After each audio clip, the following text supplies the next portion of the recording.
as well. And go ahead and knock out my disclaimer while we wait for some people to get here and joining this very important stream. That being said, I am not a licensed medical professional. Nothing I say is intended as health advice.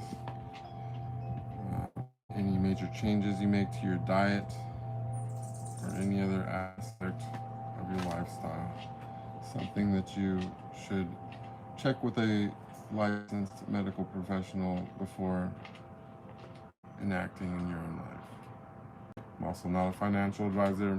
Nothing I say is intended as a recommendation for an investment. I'm a law-abiding citizen. Anything I say that is illegal is simply added for conjecture, is added for entertainment value, and is in no way intended, or in no way is an admission of guilt. That being said, here we are. You guys, if I seem a little out of it, I am 38 hours into my fast right now. And I've been super busy all morning, kind of doing some catch-up work on, organizing some things. It's quite hot here. So if I seem low energy, it's because I am low energy, but my mind is still with us. It's still sharp. I feel the connection, and I'm ready to answer questions. I just am going to probably do it in a very slow and mellow manner because I am just feeling a little weak physically. I'm going to do some greetings real quick for the people that were here to get us started off this morning. As always, welcome Noy and Melanie. Thank you for being amazing regulars. Rodrigo, welcome. You're a regular as well. I appreciate you. Melindy, thank you for coming again. Franquetta, thank you again. We got a lot of regs here. This is beautiful. We're doing good today. And Jay Lamore, thank you for coming back. Welcome. I'm doing good. So, we got this. There is a day coming up on the 21st, or actually, it starts on the 20th and it ends on the 21st. So tomorrow and the next day are something that is celebrated, I believe, in Hinduism, Buddhism, and I forgot the other one. But there's oh wait, back. It's called Guru Purnima, and all the different people that everyone that celebrates this,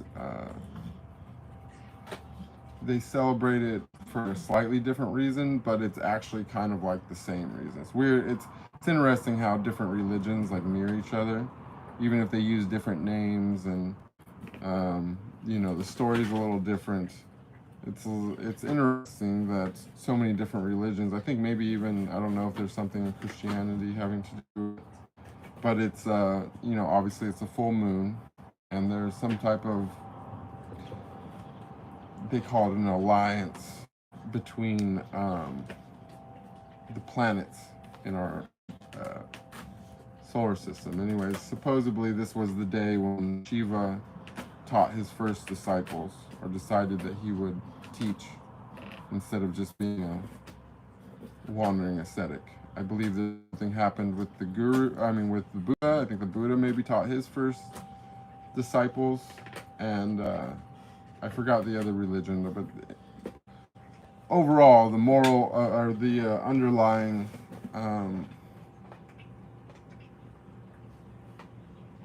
theme of the full moon on 21st is to honor your teacher. So whoever is out there that you feel is your person, you can go read about it and see what's up. I'll probably do a stream that day as well if you want to join me. But for me, what I'm doing to honor my teacher, since my teacher is not in this dimension, is I'm fasting. And my teacher told me that she would return when I could fast for 4 days. So I am 38 hours in, and I'm going to complete my 4th day on Guru Purnima. So if that's any kind of what do you call it, motivation for all y'all, or interesting in any way, you can go ahead and read on Guru Purnima.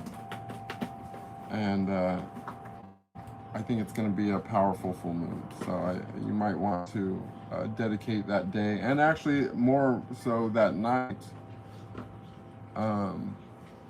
to meditation, spiritual practice. I haven't really decided how I'm going to do it yet, but I might do like a long stream that night. That won't be a Q&A. It'll be more like our first group live sadhana on YouTube. I'm not sure 100% if I'm going to pull the trigger on that, because I'm already feeling pretty weird, and I'm not sure how I'm going to be feeling 2 days from now. But in my mind, it sounds good. But I'm not going to schedule it ahead. I'm not going to post the schedule for it. I'm just going to do it if I feel capable on that day. Looks like we got some more people here. Welcome, Max. Welcome, Amin. Welcome, Ninoy. And I got everyone else, I think, already. Let's see, we got our first question. Let's see. Oh, sorry guys, I can't work my phone. I thought we had a question. Let's see. Sending over lots of love and good energy. Thank you, I appreciate that. I'm doing good. I'm just a little bit out of it. I'm thirsty.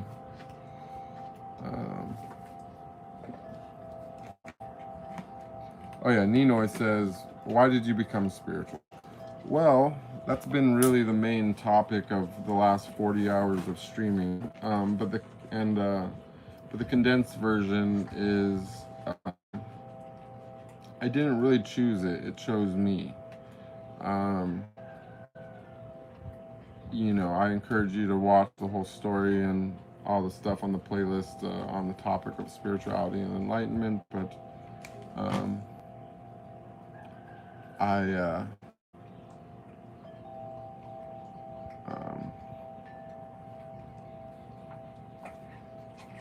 don't know. God, you don't have, I was never a religious person. I wouldn't even say I was really like a consciously spiritual person. I was just a very free person that was very focused on liberating myself, not in what I considered a spiritual manner, but I just put freedom above all things regarding like my priorities in my life, and I've done that for as long as I've been alive. And a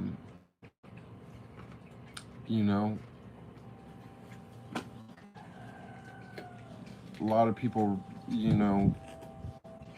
are trying to reach out to God, but sometimes God reaches out to you. You don't always, not everybody that is spiritual chooses to be spiritual. I come to remember many of my past lives now.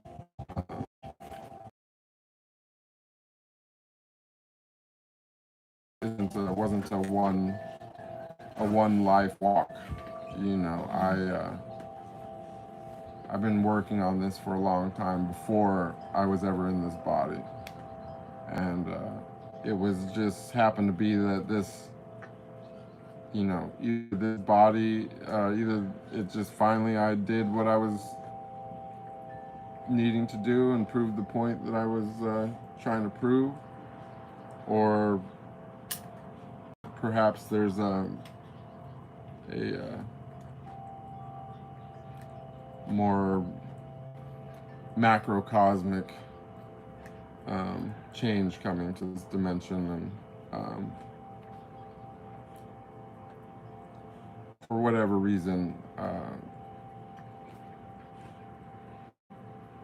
God chose this for me. I didn't seek this. So that's why I became spiritual, because you know,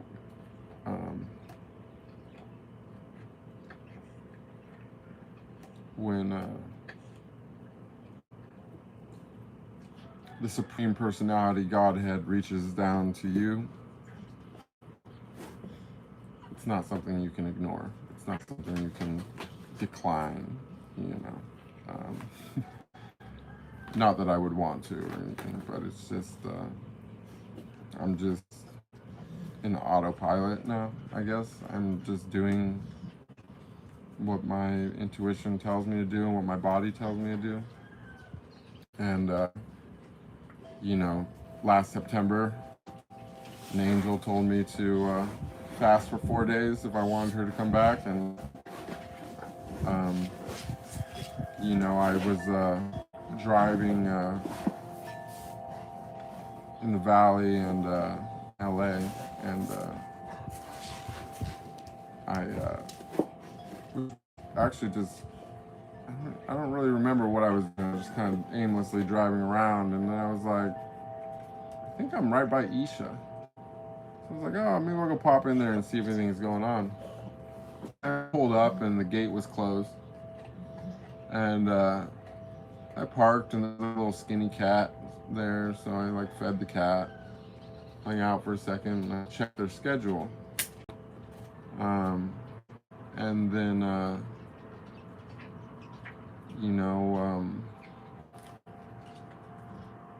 I looked at seeing what was going on. I seen that they were doing something for this guru Purnima on the 21st. So I read about that and seen what that was, and I realized that it was just slightly more than 5 days or 4 days away. And so I remembered what I was supposed to do, and I just decided to start doing it right then. And you know, I took my last couple sips of water, watched the sun north, and that was that. Second.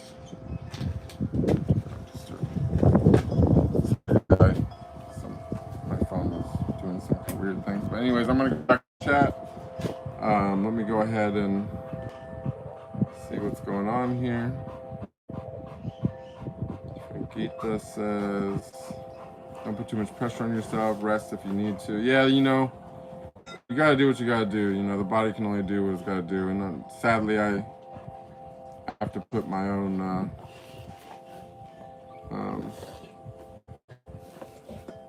practice in the forefront for the next couple days. But ideally, I'm hoping something amazing happens, and I'll be invigorated to stay up all night and watch the full moon with you guys. We can meditate and ask for, you know, wisdom. The music in the background so calm. Yeah, I love the wind chimes. They're great. Julia B. Max. This is actually a good question. Max says, what do you think about Jordan Peterson's wisdom at this point? And so I used to like Jordan Peterson a lot prior to some things that happened with me, not even including what happened with him, but we'll cross that bridge too. But the reason why I liked him is because Jordan Peterson sounded like the living version of my ego. Okay. Hey, listen, it's not, there's a reason why we seek the ego death, okay? Or should I say that we make our ego sit in the corner, because I don't know if it ever really dies, but it's definitely possible to put it in timeout and get your demons working for you instead of you working for your demons. But I resonate. I understood Jordan quite well for a long time because, like as I said, the way he talks and the way he speaks, he's quite a harsh person. Reminded me of my own ego, reminded me of my own demon in my own mind that would berate me whenever I allowed it and things like that. But and when I very first started developing some spirituality, I kind of thought that maybe he was to some degree enlightened, but knew that he had some demons that needed resolving. Since the whole, I don't even want to get into it. There's been some topics that have been the forefront of the news and social media and stuff for the last few years for obvious reasons. And watching the way that he's reacted to the criticism of his stance on some major atrocities going on in the world, I feel that he definitely was not enlightened at all. And it's kind of sad to watch somebody who I think maybe might have been, advancing to some degree for some time, but to watch somebody, in live action take such a just atrocious downfall mentally, spiritually, and basically embracing hate instead of love is a really sad thing to watch, but it's a stark reminder to us all that you have to stay the course spiritually. You can't let the world get into you like that. You can't let politics get into you like that. You can't, there's a big, giant, mean hate machine that sadly has infiltrated all of our lives, because I'm holding it in my hand right now. I imagine all of you are watching this on some part of that hate machine. I'm glad to be a loving energy that can shine through that device that you're holding. And it's not all bad, but the thing is that the hate machine is out there, and it is operating, and it is coming through these phones and televisions and internet, and it's there.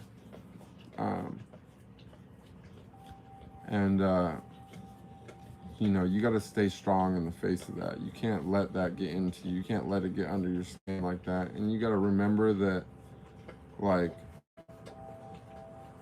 we are all having the experience of God. Whether or not the experience is good or not, that's the strength of God, is that God is able to handle all of the worst experiences. Whatever you think is hard in your life, God is experiencing 1,000,000,000 times over simultaneously. Every life that is worse than yours, God is experiencing. Every energy that is lower than yours, God is also experiencing. You know, now, obviously the opposite end of that is also true. All the great, all the beauty, all the love, you know, all that is also God's experience. But at the end of the day, we are all part of that. And when things like war and stuff break out and happen, it's important to realize that it's us killing ourselves. You know what I'm saying? There is no real duality. There's no us and them, or, you know what I mean? Like, you don't, you know, your race or your nationality, all these things are constructs. Ultimately, like, we're all part of God. And, you know, we are all part of the human body, not just our own body, but us all as a total are part of a body. You know, like, we are a body, and sometimes the body does get sick. You know, there's things happen, and, you know, if you get a tumor, sometimes you got to do something about that. But you do it because you love your body, because you want your body to live, you want your body to survive. You know, so you know, when you do something like surgery, it's for the, you know, greater good. To, it's out of love for yourself, that you want to live, that you have love for life, and you want to be healthier. You don't do it because you hate your body. You know what I'm saying? When you hate your body, that's when people commit suicide and things. And that's what it is when the human body as a whole, meaning all of us, starts killing itself. You know, and they do that when it's happening in the name of hate. That's what it is. It's suicide of our own selves. It's us killing us. You know, so you got to really keep everything in perspective and realize, like, how important it is to have love as the underlying emotion behind all things that you do. You know, you shouldn't have, like, there's no motivation other than love that is, you know, love and honor, you know, the 7 godly virtues. Like, those are your motivations in life if you want to be closer to God. You know, the 7 deadly sins, on the other hand, are the opposite of that. And someone was detected at your front yard. Sadly, you know, I see that happening with even some people who were very advanced intellectually. And it's also another point of why it's so important to focus on Sam, please. To focus on that heart chakra, and to make sure that that's open, to make sure that you understand and feel at some point in your life true unconditional love. Someone was detected at your front yard. One second, guys, it's super annoying.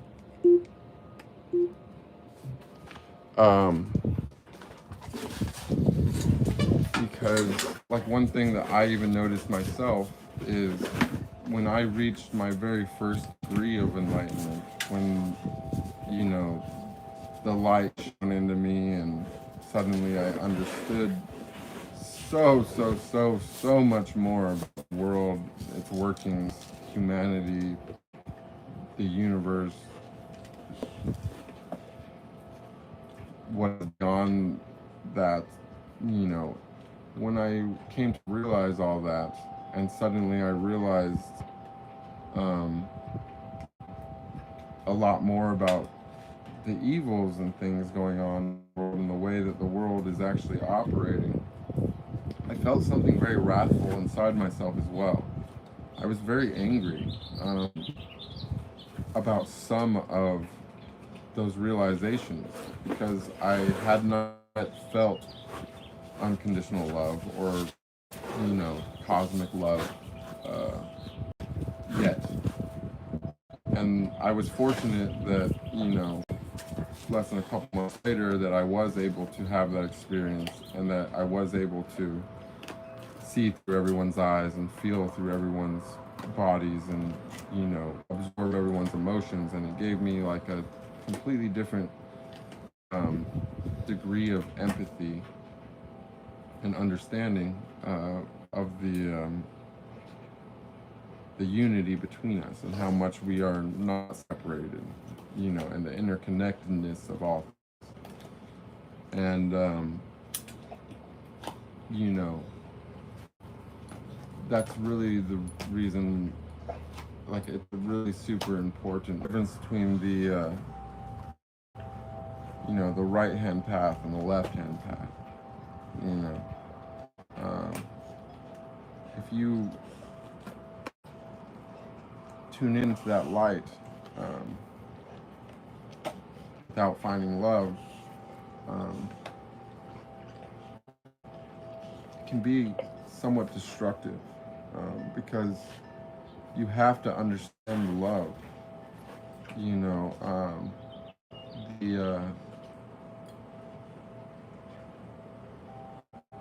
without it, it's just it's incomplete knowledge, you know. Like to know everything, or not everything, but to know so much without knowing love is destructive. And that's what I think happened to Jordan. I don't think that he was ever able to feel that love, and for that reason he was never able to fully break away from his demons, and they got back into him and they destroyed him. But I hope that he finds his way back out of it. Sometimes, you know, if you're meant to ascend, then the universe will find a way to bring it to you. And sadly, you know, if you're not operating with love, you can get some very, very, very hard lessons spiritually. And I strongly encourage anyone that's really, really, really deciding to walk this path, because it truly is an abyss. Like, this goes so, so, so deep, and whatever you think that you understand, you don't. You know, even me, I don't understand. I know enough to know that I don't know. And that's really, really important, you know, because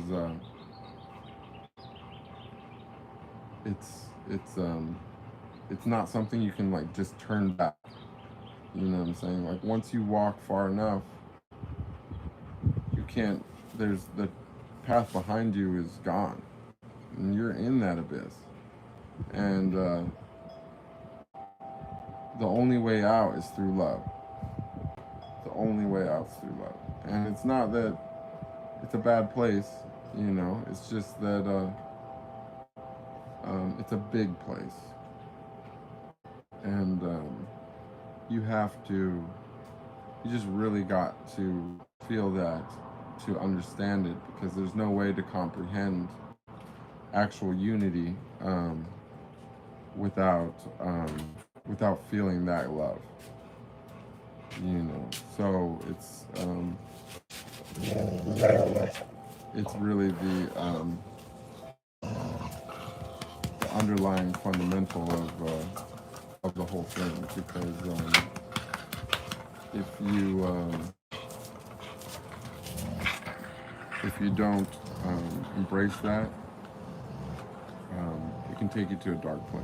And I think that's what happened. Anyways, I'm gonna go back to the chat and see what else we got going on here.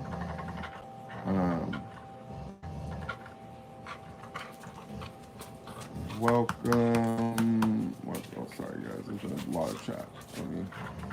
Oh, you are a big boy. 1 second, you guys. Sorry.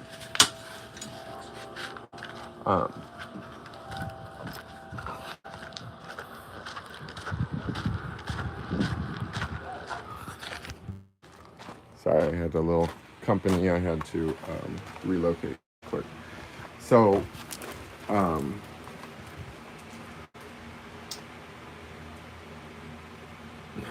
I can go back to the chat here.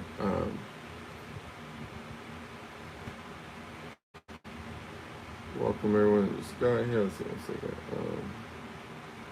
Okay, here. So it seems that everything is aligning for you this time. This time you will surely manage to get in touch with my teacher again. I'm sending lots of supporting energy. Thank you so much. I am super excited for the possibility of that.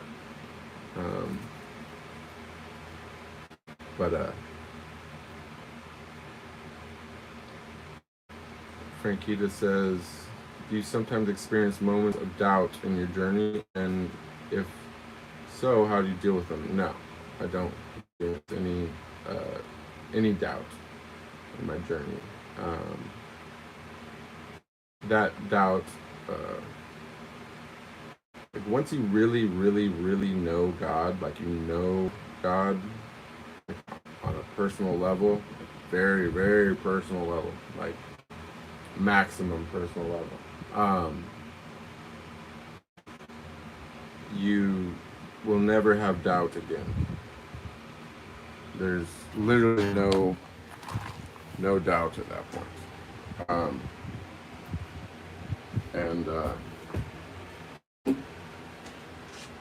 guys, I'm trying to find a spot to sit here. So I'm gonna hop in the car.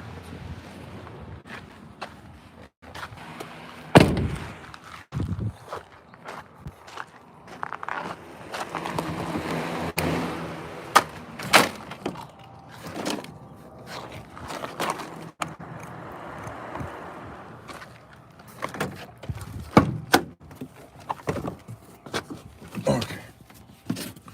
So what I was saying was, yeah, you'd never have doubt once you know once you've been that far down the path. It's to realize that you're being carried. You don't really worry so much about where you're walking, if that makes sense.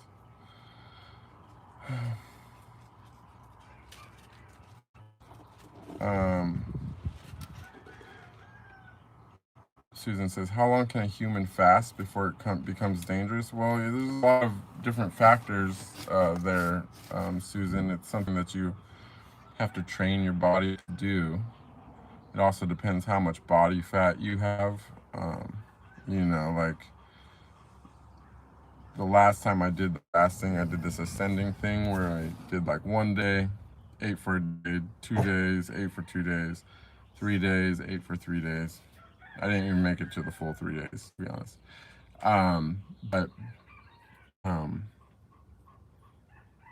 You know, I became so lean, I didn't have any fat left. And so, you know, I've been trying to gain weight for the last few months to prepare for this fast. So it's really a lot about, you know, your body fat, and then the other end, and how much your body's used to it. You know, your body wants to learn to run on fat. Most people just accumulate fat and they never actually use any of it because they have sugar in their body all the time. So there's a little process, and then it also depends if you're doing water fast or dry fasting. And you know, again, I'm not a licensed medical professional, so it's just my opinion, but I think that you could probably go without water for 5 days before it becomes really dangerous. And if you're used to, if you built up, I think, you know, I've read a lot of accounts of people going as long as, you know, 11 days without water. And many people fast for a month, like without food. It's, you know, that if you have some degree of body fat, like you should be able to last quite a long time without food if you're drinking water. So,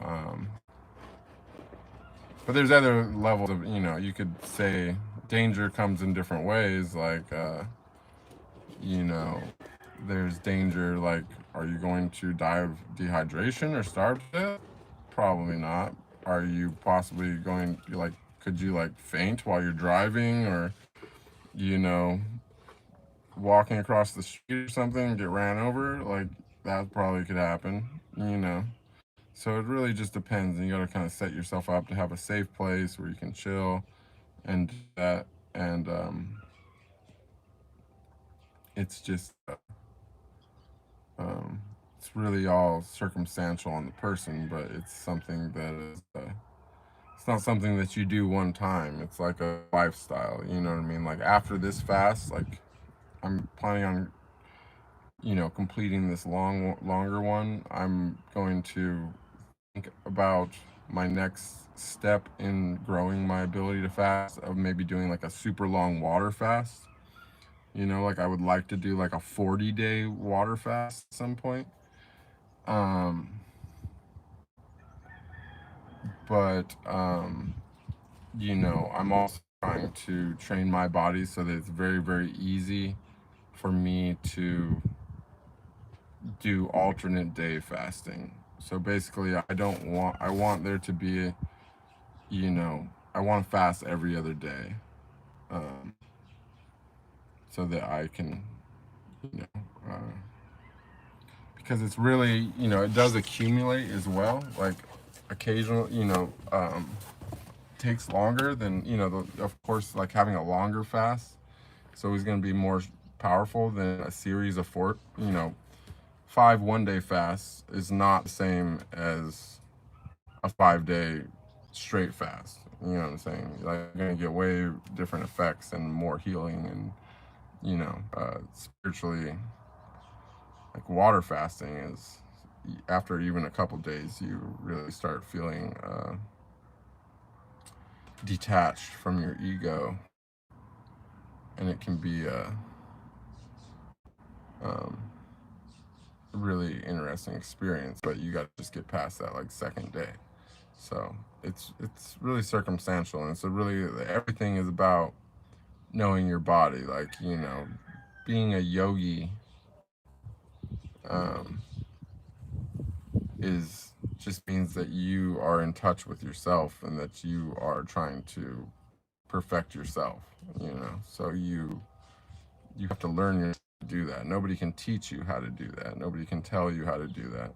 Or if they are going to teach you or tell you how to do that, that's when, you know, you call someone your guru, and that they take over your whole life for you and tell you everything that you're supposed to be doing, you know. But that's a very intimate thing, and you have to, that requires like a really deep degree of knowing between the student and the teacher, and that's not really something that you can just do online or over the internet. So I can't advise you there, but I can advise you to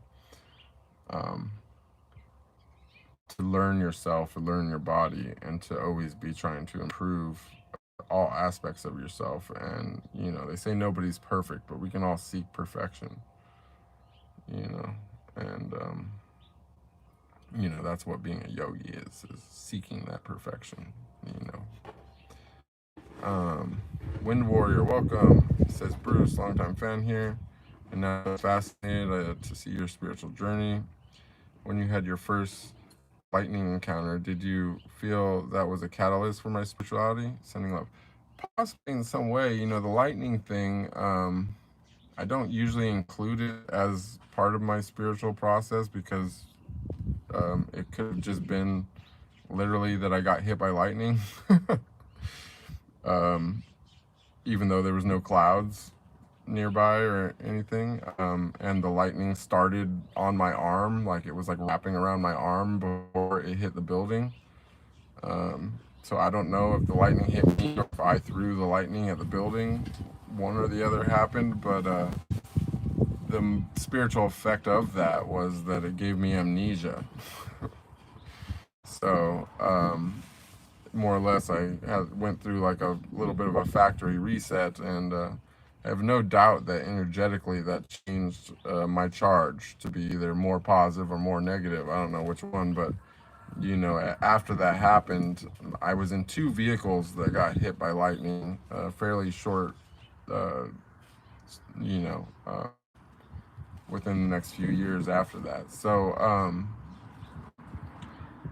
you know, it definitely was like drawn to me after that. So I know it changed my charge. I don't know how much that matters or whatever, but yeah, I definitely feel though that it released, you know, enough memories from me that I don't really know what I forgot, to be honest, because that's the weird thing about amnesia. You just like, it's not like you like, oh hey, that's missing now. Where did that go? It's just not there. So you don't really know. You know, it took a while to like realize that it had happened. Um, but I do consider it's possible, and I do consider that. I mean, I don't know. I mean, we have one chatter that calls it the Zeus activation, and like I do actually consider like that, you know, like I believe, you know, all the gods below the absolute like spawn here on earth as human avatars, you know. And this means like, I don't just mean like the Hindu gods, Nordic gods, the Greek gods, like, you know, whether or not they were the same ones, you know, or maybe the same ones reincarnated. um I don't really know, but I think it's interesting that there's always one that throws lightning, you know. So I'm pretty positive that that's something that is possible, you know. So I don't really know, but I just definitely could have been related there, because, you know, for the people that don't know the story, I was on my balcony. I was watching a water spout go over the ocean in Fort Lauderdale. I was probably 5 miles away from the ocean. All the clouds were over the ocean. It was blue skies around my building. And, you know, I felt my hair stand up, and I felt like this strong feeling all over my body, but mainly in my right arm. Um, and I looked down, and there was like lightning wrapping around my arm, like going all over, like big, I'm talking like big lightning, like going around my arm, like I'm Raiden from Mortal Kombat, and I'm getting ready to throw the lightning bolt. And I literally had enough time to stand up, look at my girlfriend on the other end of the balcony, hold my hand out and go, what the fuck? And right when I said, what the fuck, boom, my whole world just exploded. And I remember seeing lightning going all over the balcony below me. And I was like thrown into the house. And I started running around. My body was like detached from my mind. I was like a chicken with his head cut off. And I was I was cooked. Like, I mean, I was like brain dead for like 2 weeks or something. And, you know, she wasn't harmed at all, but the building literally had a chunk of concrete blown off the balcony above me, direct line of sight from where I was pointing my hand. There was, from my shoulder to my hand to the blast mark, in a straight line. And there was literally rebar melted out of the concrete. Like the steel reinforcement in the concrete was dripping. And so that was in 2017, and which was substantially I mean, well, I did start having some weird things happen after that too. When I was in Budapest for a while, I was like, every time I would like lay down and close my eyes and be going to sleep, I felt like I was getting hit by lightning. Like I was like getting these like electric shocks through my brain all the time. So it definitely could have been something there. You know, and I started having lucid dreams as well. but like horrible lucid dreams, and it would be like to the point that I like, you know,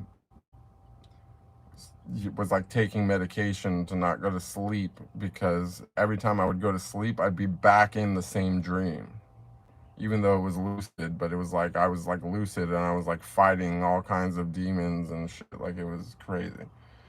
Um, and it was just sucked, because it's like I remember like specifically when that's happened, like it was like I had this recurring dream where I kept getting sucked back into the dream.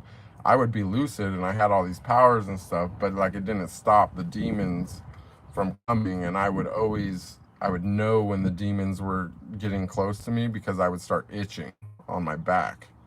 It was like worst series of dreams I ever had. Anyways, I don't know if that answers the question, but something. Melanie said, there are these yantra images in Tantra. Have you experienced anything looking at these images? I haven't practiced it that much, but I've tried it a little bit, and I understand that how they work, to the sense like, you know, I've eaten mushrooms and things in my life, and you know, if I stare at one of those long enough, like it will start like moving or like spinning a little bit. Like similar to, you know, if you were on mushrooms or something. Now, I never used it to the point that I had like a major spiritual breakthrough or anything, but, you know, I have, you know, stared at the yantras and seen them move, as a result of staring at them fixed for a long time. But I also, one other thing that I've noticed is, there's something about them that actually does make it really easy to like lock your gaze on it and, you know, be undistracted by anything else. Like, there really is something to that. But I don't have a ton of experience. I can't really say more than that about it. But I do think that it's very, very, very interesting, especially since I had a very tantric experience, you know, with my last upgrade, and I didn't understand Tantra that good before that, or at least outside of like the sexual nature, but I understand that Tantra is so much more than sex. Um, that's just one little faucet of the um, possibilities with Tantra. You know, Tantra actually usually combining multiple different techniques, um, to raise Kundalini. So it's almost never one thing, but yeah, there's something there.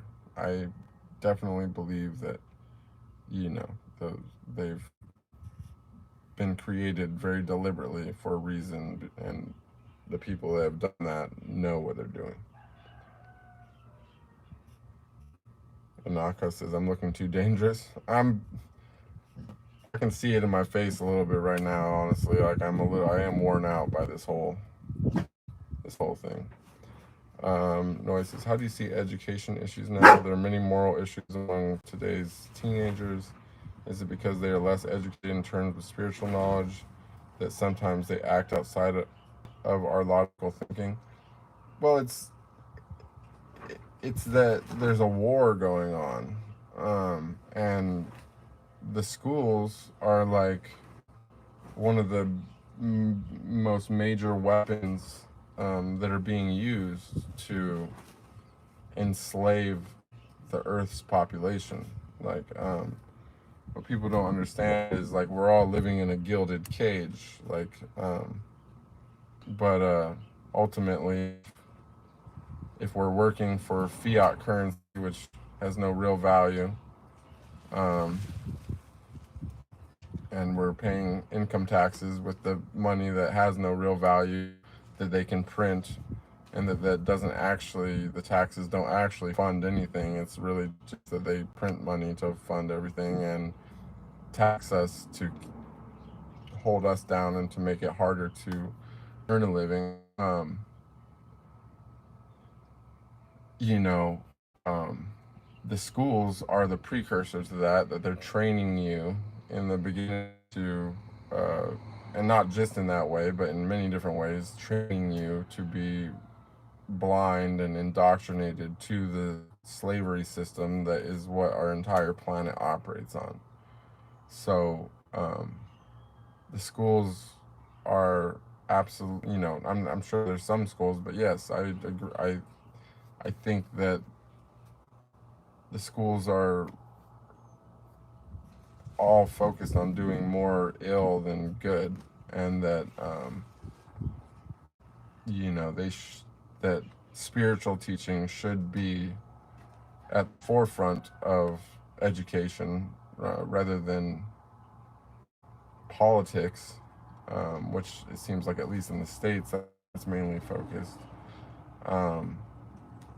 But keep in mind, I say spiritual teaching, not religious teaching. So I think that it's also wrong to, choose a religion for your entire country and choose to teach that. Now, if you are able to send your kids to a private school and you want to, share your religion for whatever reason, maybe it's a different subject, but ultimately they should be teaching all manners of metaphysics and spirituality and all different religious philosophies, so that the next generation can make decisions from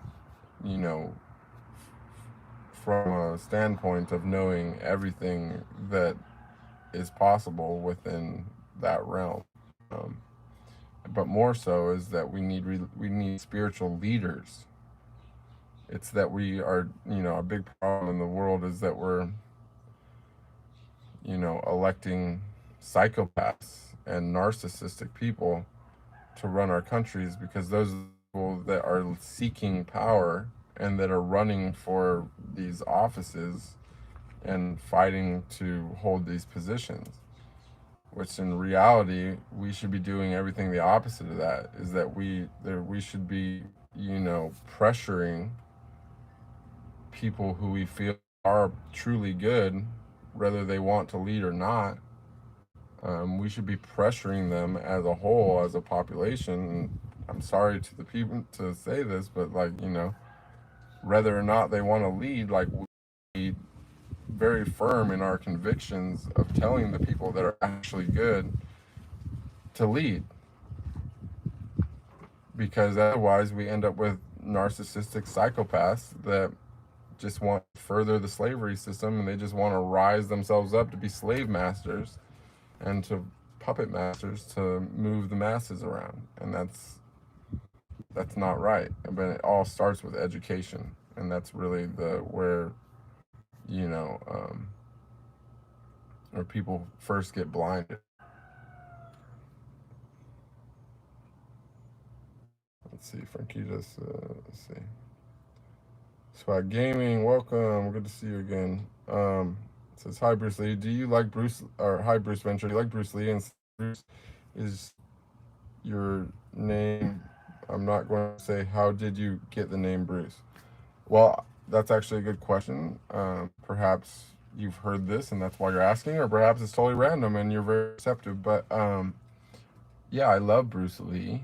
I love him even more now, actually, that I've gone a spiritual route, because I didn't actually realize that what martial spiritual teachings were, or that Bruce Lee was actually a Taoist. I didn't know what Taoism was. Interesting to find out now later that there was an association there. But I named I had a pit bull, which I loved so much, that was so badass. It was the most badass dog I've ever still seen to this day. I named him after Bruce Lee, because he was such a badass. And that was when I was 17. I was in high school. And then when I was in prison, I was hanging out with the homeboys, and everyone knew that my plan was to go into porn. Obviously we had to open showers and stuff, so it was like a kind of a I guess. in our housing unit, and you know, we were talking about what my name would be. Somebody was like, "Oh, it's supposed to be your middle name and your street name," and I was like, Don St. Michael. And they're like, ah, that's your gay porn name. Ah. You know, it's like a big joke, right? And somebody else was like, no, no, no, it's supposed to be your dog's name and your high school. Well, my dog's name was Bruce, and then I had graduated from an independent study program because I was kind of a troubled kid, that was called the Venture Program. And so I was just like, I thought about that for a second, and I was like, Bruce Venture. They're like, what? And it was just like, everyone went crazy, and it's just like, that's sick. And you know, that was from that day, it was locked in. I was Bruce Venture. And a couple years later, I got out, and the day I got out, I went and bought my first phone. And or not the day, but you know, a couple of days after I got out, I got my first phone. I signed up my first email. It was, you know, my Bruce Venture email. And you know, I started dropping in some applications right away, and a few months, you know, sometime a year later or whatever, somebody finally gave me a call and did my first scene, and the rest is history, you know.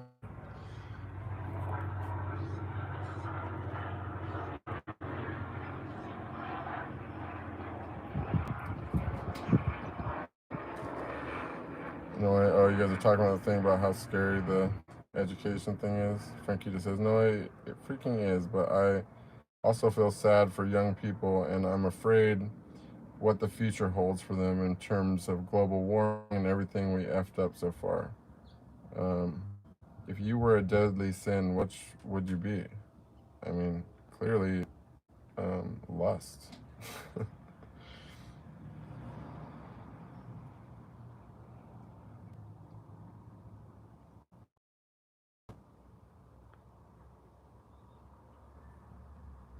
Frankie says, do you sleep more while fasting?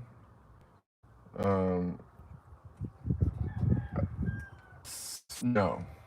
No. Well, it depends. Like if you haven't already detoxed caffeine, then yeah, you're gonna be super tired, because when you detox caffeine, it wipes you out if you drink it for a long time. Like I slept for like 6 weeks. Like not, you know, like 75% of my time was sleeping when I first detoxed the caffeine. But you know, actually a couple days into the fasting, once you like switch over to burning fat, it's called ketosis. Usually you can't sleep. It makes it really hard to sleep because you start getting in like mental energy, but it's really kind of annoying because your body is losing like physical strength and physical energy, but the but mentally you start perking up because the ketone bodies that your body starts producing from fat is like brain superfood. You know what I mean? So you actually get like super awake mentally and tired physically, which is kind of it's kind of gnarly. Frankita says, "Oh wow, my longest fast so far was 28 days. 40 days is really long." Yeah, I've never even done the 28 days, but you know, I if Jesus can do it, I can do it too. That's my theory, anyways.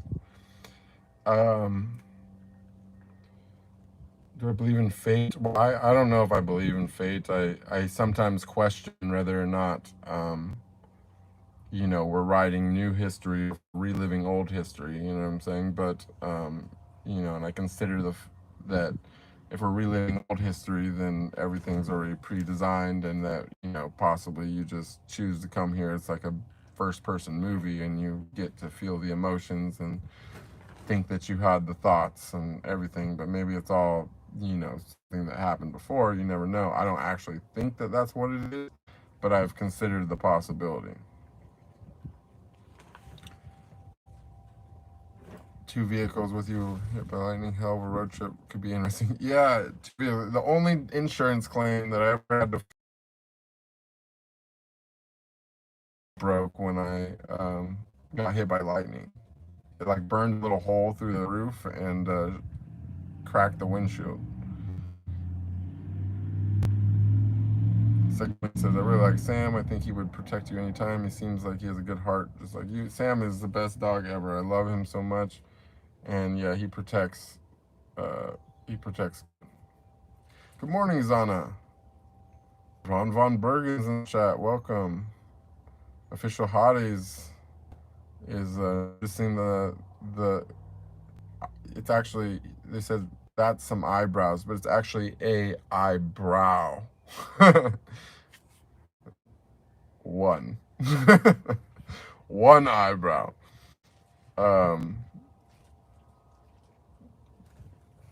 Let's see. And I think sorry, I don't mean to be a grammar Nazi or anything, but I'm just saying.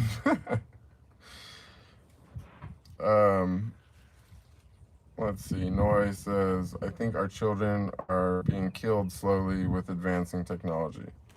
Well, they're doing what I think they're doing is, well, yeah, that is happening, but it's also, it's transhumanism is what's happening. You know, I don't just mean like, you know, most people, there's a lot of focus on the trans thing nowadays, but that's not what I mean. That, you know, humans are being re-engineered mentally and physically to merge machines, and that we're basically, you know, this path where if a solar flare or something doesn't save us, that we are going to eventually become the Borg from Star Trek. Like, you know what I mean? Like, they're starting to do, you know, Elon's working on the Neuralink. They did whatever the hell they did with those shots. And there's all this nanotech and stuff happening. And, you know, this is all stuff that we know. And you got to imagine that we really have no clue how far back, how many times our civilization's been reset. And so we don't actually know how much further the technology is than we really understand. And, you know, I think that transhumanism thing is happening. You know, they're genetically engineering people now with this CRISPR technology and stuff like that. It's RNA tech. And,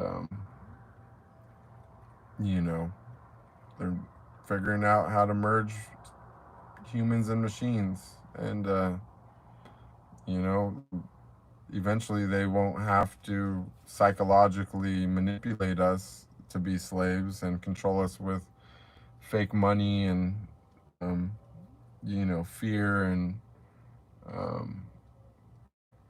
you know, engineered crises, but they'll just be able to control us like robots, you know, just by pressing a button, because they are, you know, putting implants in us. Nick Swiss, I thought you stopped making scenes. I did stop making scenes, though I did do one I did my last one on the 5th of last month. But it was like the same girl I worked with like 3 times in a row, and it was for a company that I know is super, it's like the most, it's like, you know, the Belisa, it's like, you know, targeting a female audience, so it's, you know, really chill scenes, and, you know, it was literally like a blind date scene, or not a blind date, but it was like a, like I requested the girl because it was literally the last girl I worked with, so I figured I wasn't getting, you know, as much new exposure. But yeah, I am kind of done making scenes. You know, I consider the possibility of doing something educational in the future, but it's complicated, and I don't really want to work with girls that are in the industry. I'm possibly maybe open in the future to having a partner that, you know, we don't work together or whatever, but it wouldn't be it's definitely not in the mainstream sense, you know. Not to say that's even something that I'm seeking out, but it's just those are the things that I'm kind of open to, because I don't like making anything like a hard I don't like to make any hard decisions about the future or the past. I just like to stay open to possibilities and know myself, know what I'm comfortable with, know what I'm okay with, know what's karmatically acceptable to me, and things like that, and I just go with the flow from there, you know. And by the way, welcome, Nick. Good to see you.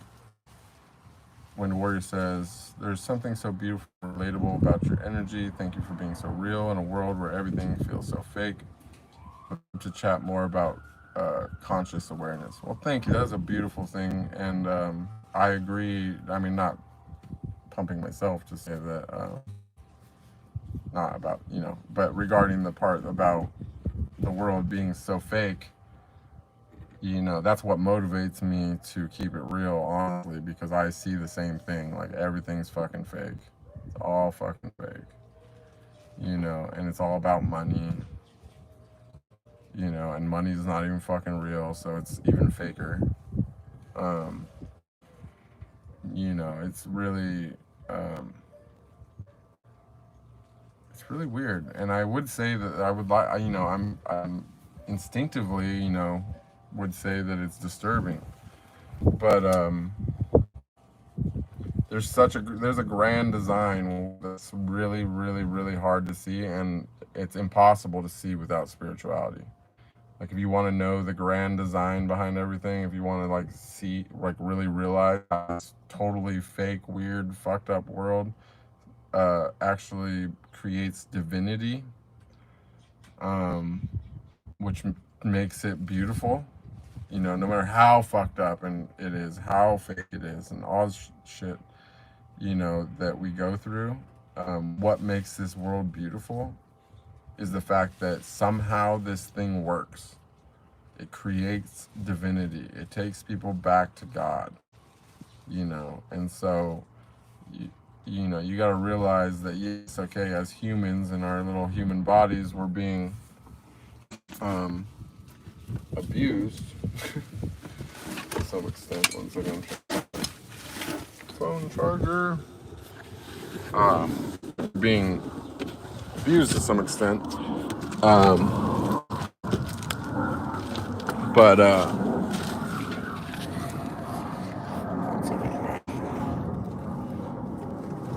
about to die.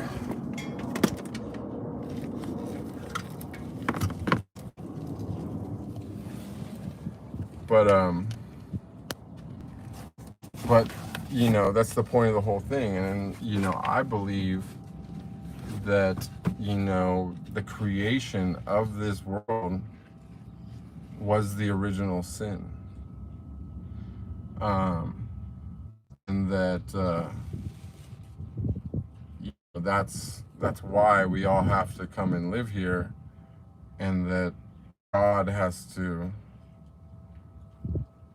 live through all of our lives and feel everything that we ever felt, because that's what proves the theory and proves the point and makes this world something beautiful, is that maybe it takes 10,000 lives and there's a lot of suffering along the way, but in the end it leads to divinity, and that's what populates the heavens or the next dimension, whatever, however you want to think about it. But and if you think about what the actual, you know, if you think about this as just like something that is just a transitional dimension to learn and to develop personalities to populate the next dimension that is time and immortal, then you can actually see the bigger picture of like how awesome this whole thing is. Because imagine hanging out with every ascended master, every angel, you know, from not only this dimension, but or not only this universe, but multiple universes, and getting to spend the rest of eternity with all the most amazing personalities that could ever been created. All the personalities that were ever created that were so great that God himself was like, you're coming with us. That you get to go hang out with all of them and interact with all of them. That's your next dimension, will be that. And that's eternal. So who cares what these little bodies do for 100 years? It's not that important. Okay, yeah, like this is the gnarliest school ever, but the fact that we are actually eternal is the reason why that it's okay.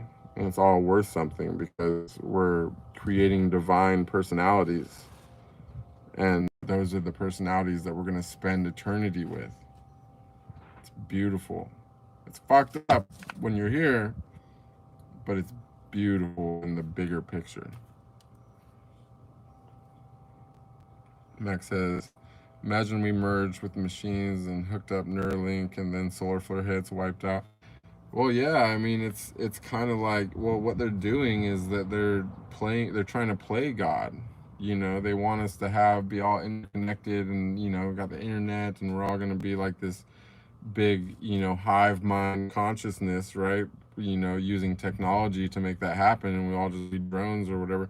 But what they're failing to realize is that this has already been done. It's already perfected in ways that's so far beyond anything we can comprehend, that it's, you know, able to simulate all of our lives simultaneously, along with every dimension and, you know, physical aspect of the 3D world, and that's nothing to it. It's easy.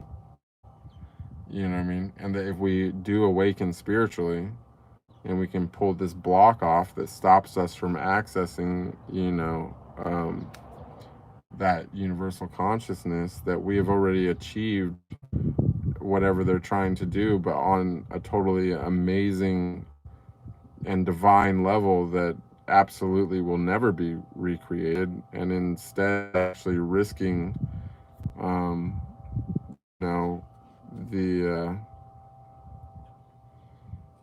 like our whole place in the universe and our ability to actually ascend and become divine. Because how are you ever going to become divine if you just become a drone? You know, once they take away your personality, there's not really a point in you being here anymore. And now how that, whatever the reaction is to that in the next dimension, I don't know, but it doesn't sound like it would be a positive thing. And I would imagine it would lead to the end of this dimension, or at least this planet. I don't know what's going on the other planets, but let's see. Does Sam react in a way to me fasting? Like when I'm in ketosis, you have high levels of ammonia in your breath, which they can smell, like Dr. Diabetic Sam. I don't know. Sam's usually more concerned about having to eat dog food, because I only give him kibble. I only, you know, when I'm fasting, he has to eat. I only give him kibble, so that he has the choice to eat. I'm not like forcing him to fast with me, but he usually chooses to fast with me, because he would rather wait a couple days for chicken or some kind of actual meat, than to eat kibble. That's how nasty kibble is. Is that once you feed your dogs real meat, they will literally starve themselves for 2 days before eating kibble. So that's pretty much Sam's whole with my fasting. Nick says, do you feel like animals have a different reaction to you when you have been retaining your vital essence for a while? I don't know about that specifically. I could see that happening because they definitely react when you're vibing high. Like after whenever I have like a big spiritual upgrade, um, you know, first couple, I was like the first one, my ego was gone, like totally silent for like 2 weeks while I was in contact with the angel, right? And then, uh, and then the next one, I was like, probably like a month or something, that I was really heightened and I could like still feel my heart and my throat glowing. And then the third time was like for like at least like 2 months, but it never really went all the way back down. I like retained like a certain degree of it, like so far it's been permanent. Um, a thing because I was kind of in isolation after that. But what I notice is when I'm in that state of like really, really heightened spiritual awareness, that yeah, like animals are really, really attracted to you. Dogs are part of that, and also children. Like I remember when um, I was like at the park and I had just had the upgrade where I like merged with the earth and everything. Um, like a bunch of people's kids like just kept like running up to me and just like standing there and staring at me like it was like so awkward. I was like it like happened like multiple times like in that day. I was like people's kids keep like running away to like go stand and stare at me. It's like me wonder like what do they see, like am I like glowing or something, like because they wouldn't say anything, they just literally like run to me and be like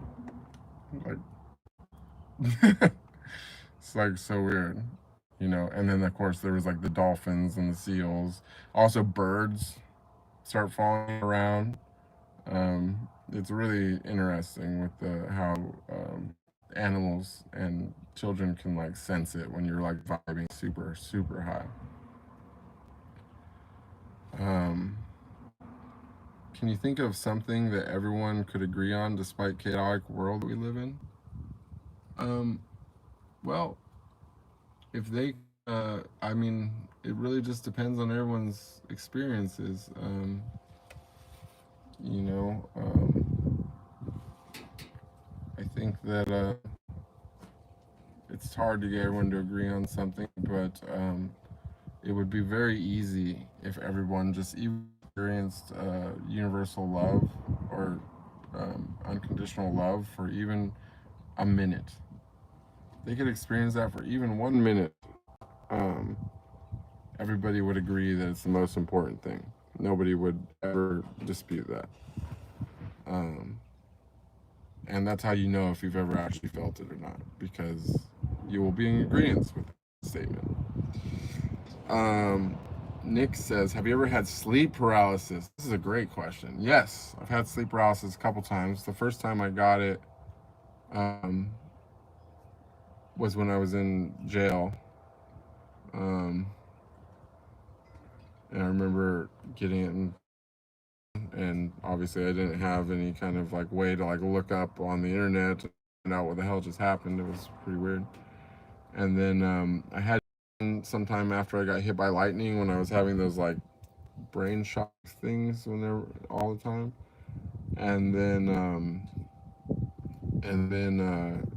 the craziest time that I had sleep paralysis was really really interesting. It was when it was the night before I got robbed for everything in Ibiza. So I was working in Ibiza. I was in this like big like $1 million house. That we were renting this villa in the woods out there, and I was sharing a room with one of the girls because she was scared to sleep by herself. So I stayed with her, just so that she would feel more comfortable one night when she first got there. And so that night, that morning, I woke up with sleep paralysis, and I'm like staring at the blanket. And I'm like, got this, and then I managed to like break out of it, and and sitting up, and I'm fully awake, but I felt somebody reach around behind me and cut my throat. I felt the blood go down my chest, and it was warm, and I touched it, and I like looked, and there was no blood on my hand, and it was extremely acute. Like I felt the whole thing, and I never woke up again. I wasn't still dreaming. It was like some kind of hallucination or something, having something to do with the sleep paralysis. And I actually wrote all this down, like when it happened, right? And so the next night I was back in my normal room, and you know, normally when I'm like traveling or I'm out in like weird places, I don't know, maybe this is weird or not, but you know, I don't do it anymore. But you know, I used to be a more you know, old habits die hard. So, you know, I would always have some type of a blade or a weapon of some sort, like within reaching distance whenever I would sleep. And I remember like doing my normal thing, getting ready for bed. And then I remembered that dream, from not the dream, but what happened, like feeling that whole thing. And so I put my knife away back into my bags, you know, that were literally bumped up against my bed. And, you know, I had put my cell phone and the knife like up above my head where I could reach it. And then I put the knife away, but I left the cell phone there. Well, that night, people came into the house, robbed the house, or they started robbing the house, and they realized I was sleeping in there because it was like this double big room where there was like a sliding wall to like walk in like the master bedroom, which is the room I was staying in. And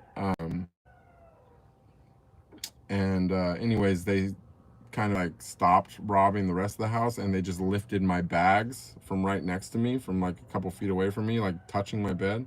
And somebody literally reached over me and took my phone as well, which was literally right next to where I had the blade the night before I put it away, just because I remembered that whole thing of feeling someone cut my neck. Then when I woke up in the morning, one of the people from production was holding my shower bag and was like, "Is this yours?" I was like, "Yeah." I was like all groggy, and I was like, "Oh, well, what is this?" And so I looked down, and my bags are gone. Ah, what the fuck? And you know, the people had taken all my bags, and they like drove down the street when they were leaving, like throwing out everything they didn't want. And that's why like my shower bags and my contracts, certain things were I got back, but my cameras and my backups and you know all my clothes, my phone, and everything, my passport was all stolen. I never got it back. Oh shit! Where did everyone go? Um. So. Um. So.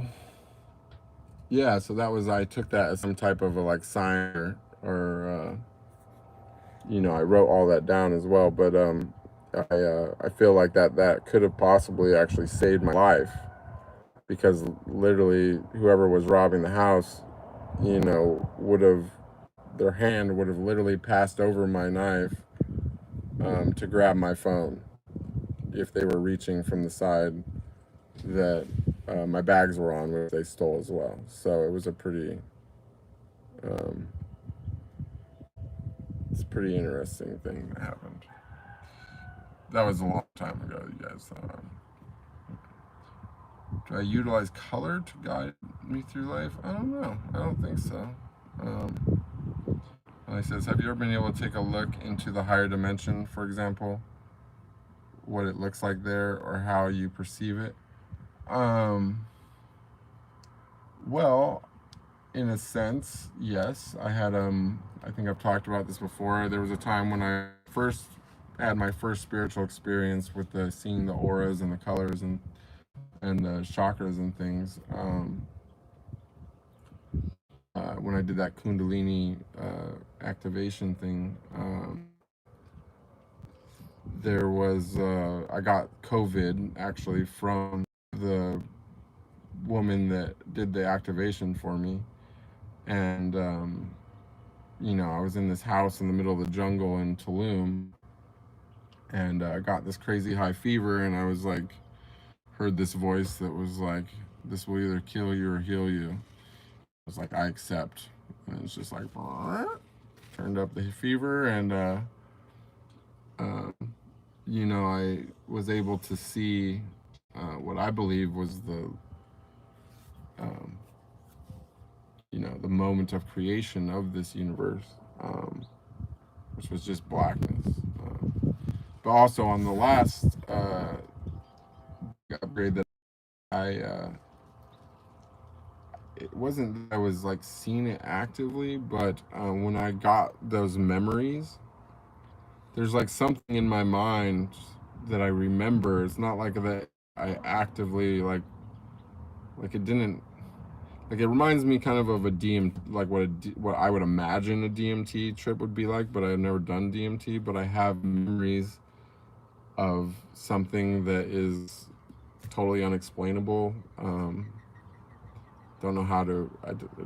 Like it would be like kind of like as if it was like as if I was a galaxy or something like that, a galaxy or maybe even a whole universe. I don't know. And I was like merging with another galaxy or another universe.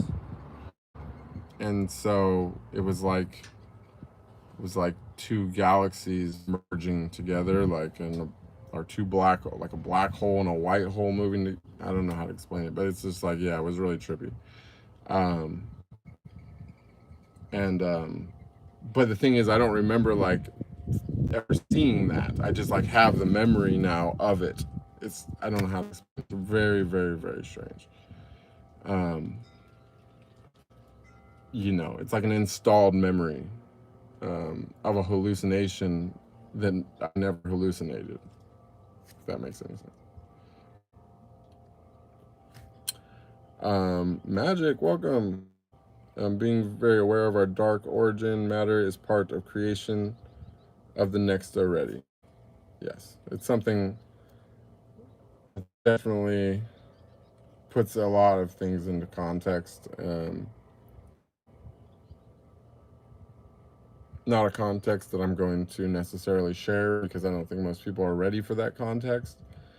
You know, and it's something I think everyone has to learn themselves. It's not something I'm going to teach people. Yes, you're correct. Franquita says, what makes you laugh? Not smile or smirk, but really laugh.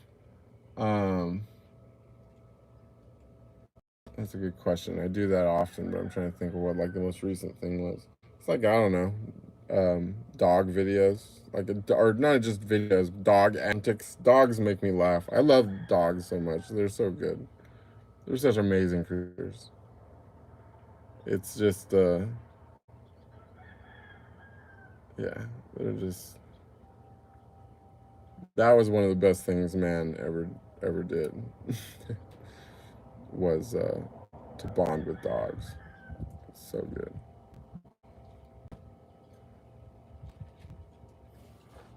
Let's see. Max says, what were your favorite movies before your spiritual journey? Any favorite directors like Stanley Kubrick? Favorite movies, Stanley Kubrick, who did Tricks. I don't really know who Stanley Kubrick is. I don't really follow directors that much, but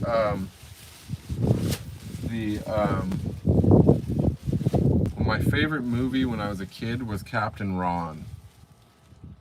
You know, I always loved that idea. You know, like of going and like, you know, on an adventure. You know, living on a sailboat, something like that. It's kind of cool because I've actually, I'm like more or less like became Captain Ron at some point in my life. So it's just really funny how that works. But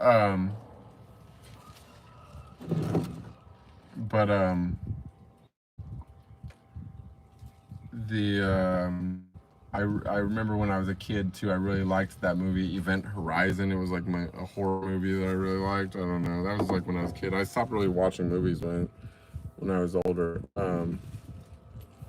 You know, too much. But I mean, if Stanley Kubrick is the Matrix guy, I will say an interesting thing is I remember not so like a Matrix like marathon, watching all the Matrixes, and I remember thinking like resonating so hard with the first one, and then thinking like the ones afterwards were so lame. And then after I became spiritually awakened, like to a higher degree, even though I haven't watched it again yet, like all of a sudden I start, in retrospect, I like the second Matrix, because I thought it was kind of weird that he, okay, he wakes up in the Matrix, he gets all the powers and everything, but then he's in the real world, and it's all, now I see a bigger picture of what they're depicting with the multiple ones, and then he starts getting his powers and able to in the real world, and it's like, it really is like that, like, in the first one, you wake up and it's like, you're like, it's like when you're in the Matrix, it's one thing, but when you're outside, like, it's just like, what, your life has turned to the real world in the Matrix, and you don't know, you're like kind of like wondering if you did the right thing or how you got here, you know what I mean?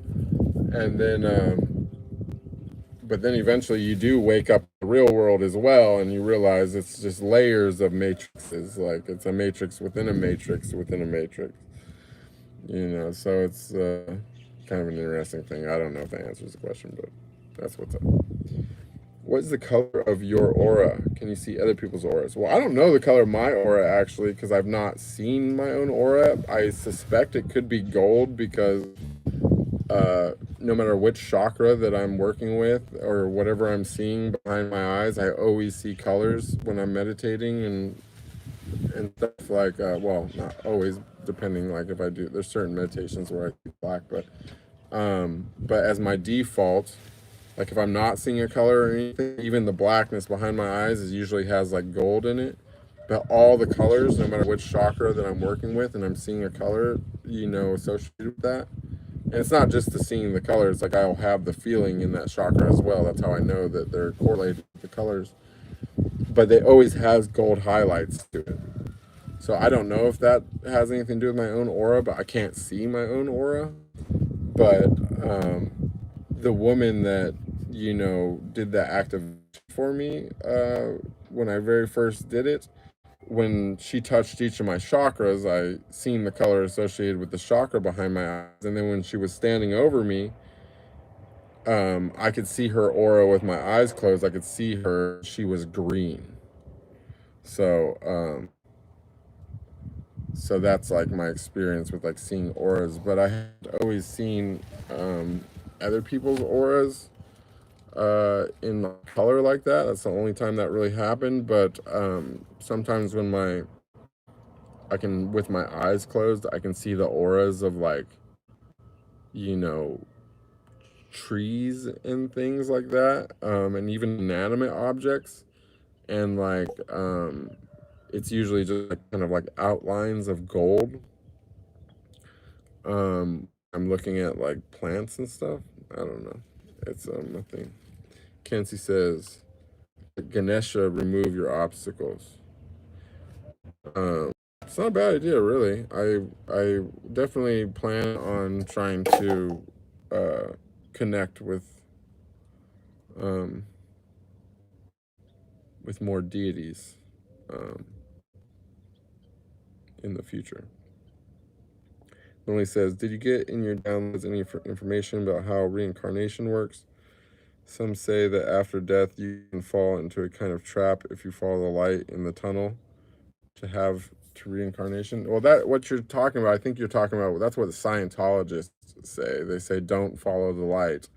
I didn't get any, I do understand why they might think that or say that. I'm not necessarily in disagreement. But I did get information about reincarnation. Like, I definitely confirmed that it is real.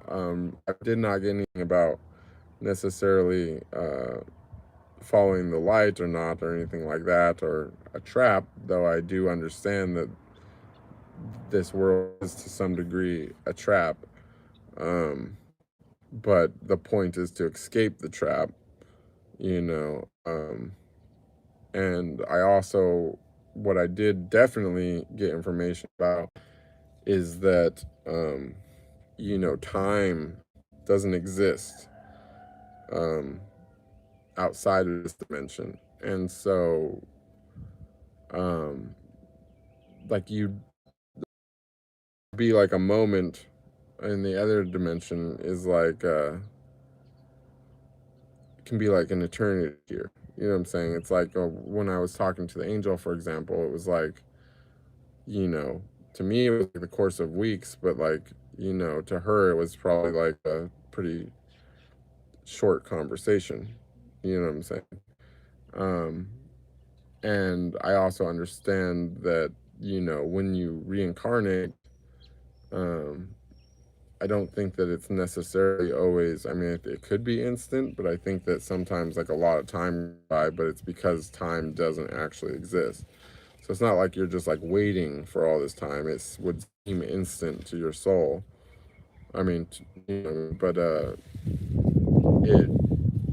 you might reappear hundreds or even thousands of years later, and that's like also partly to do with your karma. Can you choose not to reincarnate? I don't believe you can choose that. I think that's something that you have to earn. You know, like there's no, and it's all, you know, and you also can't, there's no way to like escape this. Like the worst karma anyone can ever get is suicide. Like there's nothing worse than that in this world. That's the like, if somebody kills themselves, they come back they pay for that time. And there's no easy way to escape this world. You know what I'm saying? It's it's the worst possible karma that anyone can get.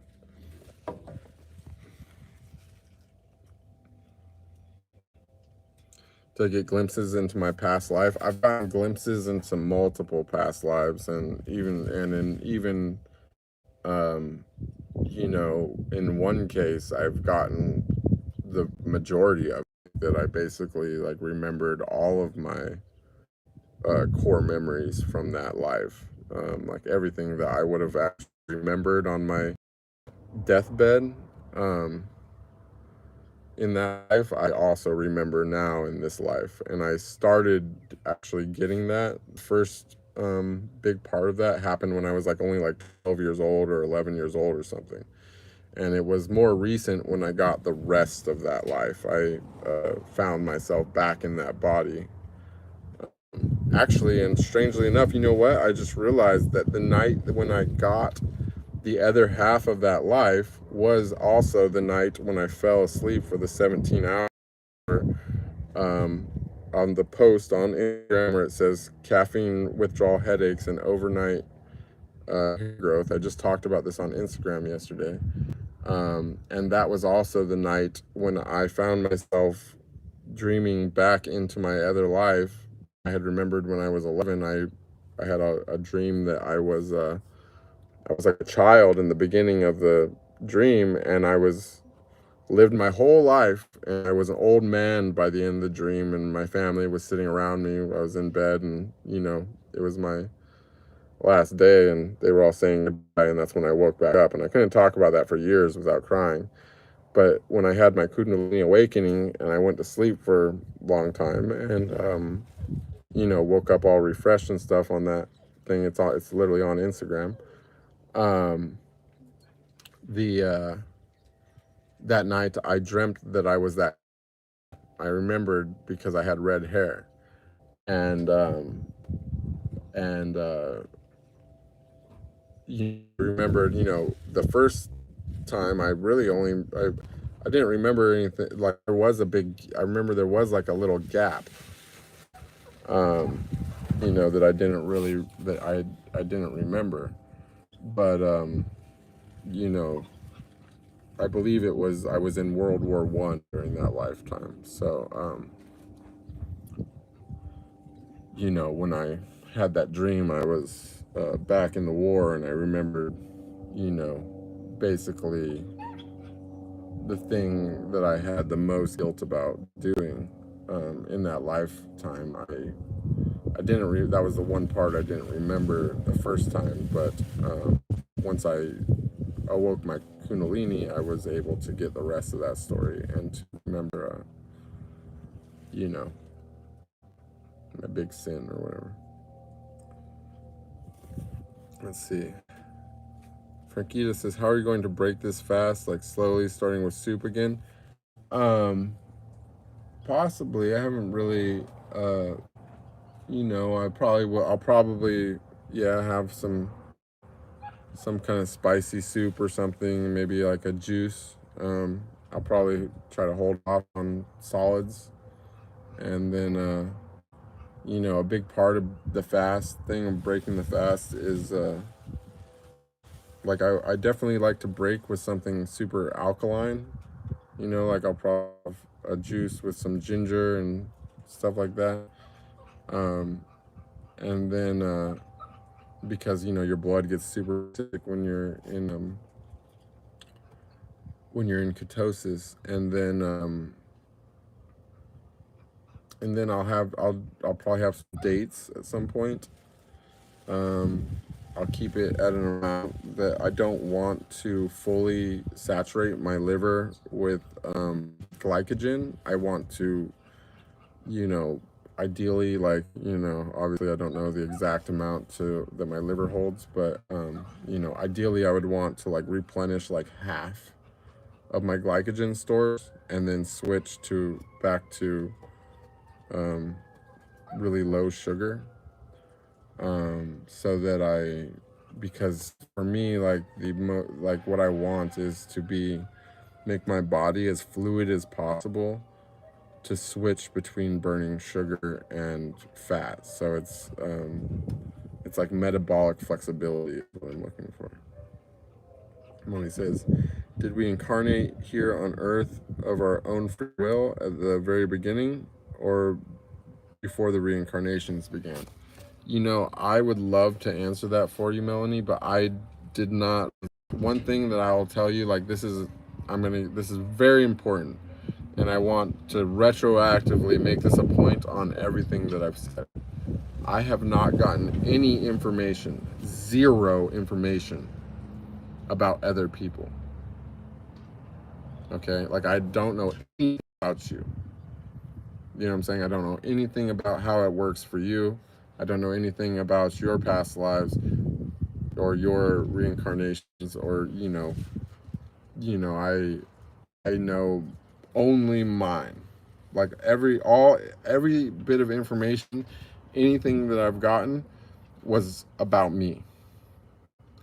You know what I'm saying? I've seen through everyone's eyes, and I've felt everyone's emotions, and it makes it possible for me to empathize with everybody in like a really, really deep way. But nothing has been answered or given to me about other people, how their souls and stuff work, or their histories or anything like that. I know that I was sent here at the creation of this earth. I was here with the very, very first men, and this was a punishment for me.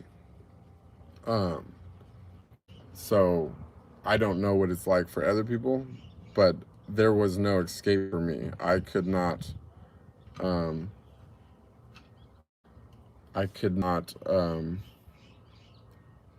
leave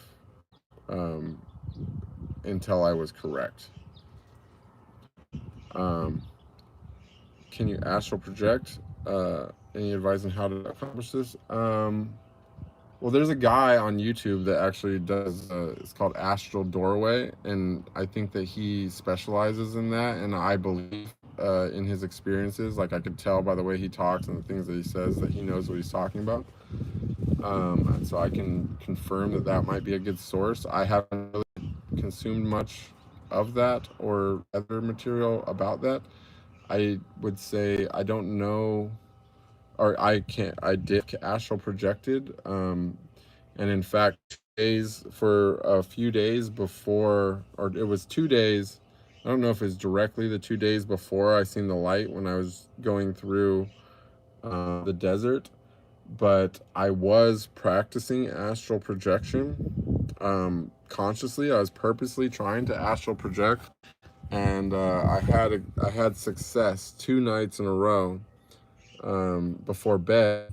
Um, the 2 nights before I had that first degree of enlightenment, and I was astral projecting. I was just flying around in space, whatever, having a good time, and both times I got sucked back into my body, and I had sleep paralysis, kind of like something similar to sleep paralysis, even though I wouldn't say I was like actually sleeping, but like I would get pulled back into my body at some point when I was astral projecting, and I couldn't breathe. I would like find out that I was like choking, and then I was like gasp for breath, because I realized that while I was astral projecting, that my body itself was not breathing. And so every time that I ran out of breath, like my physical body, I would get sucked back. And so, that was actually really scary both times, to like have that experience of like basically feeling like, you almost, it felt like I almost died, because both times like I came back as like I felt like I really, I needed air like big time. And so I've never tried to do it again since then, because I've been kind of scared of it. I don't know I haven't figured out how to like keep my body breathing while I'm astral projecting. But there was also the thing that happened again that I talk about, the universal love thing, when I think through everyone's eyes. That was kind of like astral projecting, because it felt like I was out in space and I was like looking down in the earth, but it didn't really feel like I left my body. It felt like my body became super big, or that I like became like a planet. And in my mind, I felt like what I did was something else. I forgot the name about it, but it's when you like stare at something and you become that object. And so I felt like when I was looking up at the stars, because I was looking up at the stars when it happened, I think that I looked at Jupiter, and that I casted my consciousness into Jupiter, and then I felt Jupiter's, emotions and ability. I realized like that's like what I like, or my way of thinking of it, what just intuitively comes into my head, is that Jupiter is like Odin, or like Odin's eye. You know what I'm saying? The all eye. It's been said in different ways, but like I felt like I accessed the all-seeing eye, and that's why, you know, that's where that myth came from, because that's like a city or whatever. It's one of the things that people, that can happen when you start unifying with God. You know, and so yeah, it's interesting, because like, these things are documented. The lightning thing, that's like a thing. Odin's all-seeing eye, or the all-seeing eye, like, that's a thing. Like, and I've accessed those things. So or like the whole skinwalker thing. Like, I haven't actually turned myself into an animal, but I'm positive that that's some kind of ability that's associated with like the Earth Star chakra, and like what I had, the experience that I had when I merged with the earth. And because I was conscious of all the animals. It was, I wasn't conscious of the humans. It was when I was looking from above that I was conscious of all the humans. That's how I know humans are divine creatures, and that we come from somewhere else, a different source than where the animals and everything come from, because it was when I merged with the earth that I gained the consciousness and could see and feel through the eyes and the bodies of all the animals and the plants and the insects and that, but not the humans. So these are two completely different things. And that's kind of like where the whole like as above so below thing resonates with me, because you know, and also like why some religions like are against, you know, sun worship or moon worship or things like that, because they know that those are conscious entities, and that that some people can actually get wisdom from them, or even access their consciousnesses and see through their senses. You know what I'm saying?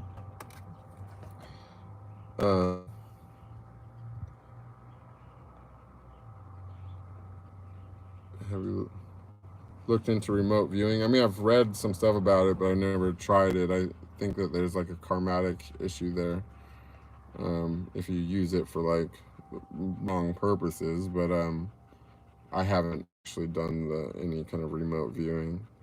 Where's the line between art and not art? Oh, that's totally based upon person's opinion. But I don't really have an opinion on it, to be honest. Did I see the silver cord? No, I did not see a silver cord. Let's see. But when I did have that whole degree of enlightenment, like I felt like, you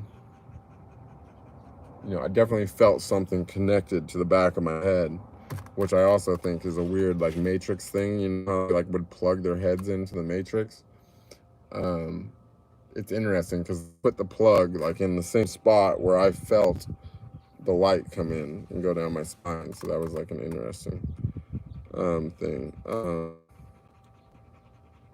Do I think that this life is my last life? Well, I know that I was told that it was my last life. When I first seen the light, the angel told me that it was my last life, and told me that I was here for a tremendous amount of time. Have I tried to levitate? I have tried to levitate. I have never successfully levitated, though I do know somebody who tells me that they levitated during a Scientology, I forgot what it's called, but it's whatever they do when they like, you know, audit. I know somebody that told me that they levitated during a Scientology audit, which I thought was really interesting. And the way the person told me in person, and I'm a really, really good read of if somebody's like lying or bullshitting or not. And there was no lies or bullshit detected. So I think that I have met somebody that levitated. I've tried to do it myself. I have never successfully levitated, or at least if I ever did, I didn't realize that I did. So, but I believe it's possible. Henry Colton's What Dreams May Come, great book on astral projection. I have some, yeah, I mean, I've collected quite a few books on it. I've not read them. I think I've told you guys this is like a weird thing. I go to used bookstores everywhere and I find titles that are like, you know, first editions and, you know, hard to find stuff on the topics like astral projection. But I have not actually consumed very much of it, unless, like, usually when I have a new experience, I'll go into my library and try to find some kind of information on whatever happened to me, and I almost always am able to find some kind of something either there or on the internet about whatever has happened. Jupiter is allegedly where the Olympus is, aka Zeus. That's interesting. I did not know that. I just always like something about it, like it's just like the, you know, big spot. It always reminded me of an eye, and it was just like the feeling was that I was big. I don't know how to explain. There was like a feeling of being big, way big. And that's the biggest thing in the, you know, aside from the sun. And I definitely had another experience that was as the sun. It was a completely different experience. Or something to do with the sun, or connecting with the sun. Not the best experience, to be honest. But yeah, I don't know why I know that it was Jupiter. I just like, it's weird. And there was also, and when the light came in, there was something kind of connection with the moon as well. And I have this really weird thing because I remember so vividly seeing like the super moon that night when I was that's so interesting, man. But I'm gonna finish what I'm saying first. But you're like gave me chills right now. I didn't know any of that, and you like just sparked like a whole weird thing right now. Thank you for that. But I remember seeing a super moon. Like the biggest moon I've ever seen in my life was on the night when I got, was before I got the astral projection thing. Was when I was driving. I remember being like super, I was chanting and I was driving. I remember seeing the moon and being like in shock because it was so big and it was like rising over the horizon like a sun. Like I'd never remember seeing the moon like on the horizon where I could see only half the moon, and like the half the moon that I could see rising over the horizon looked like a full moon, and it was like the biggest I've ever seen the moon look. And I looked up later on, or somebody I think maybe since told me later on, and I confirmed that it was not a full moon that night. But I remember vivid as day before all that happening of driving and like seeing the moon, biggest I ever seen it, and cresting over the horizon halfway. Not the flat horizon, but like it was like mountains because I was like going through those mountains on the way to Vegas from LA.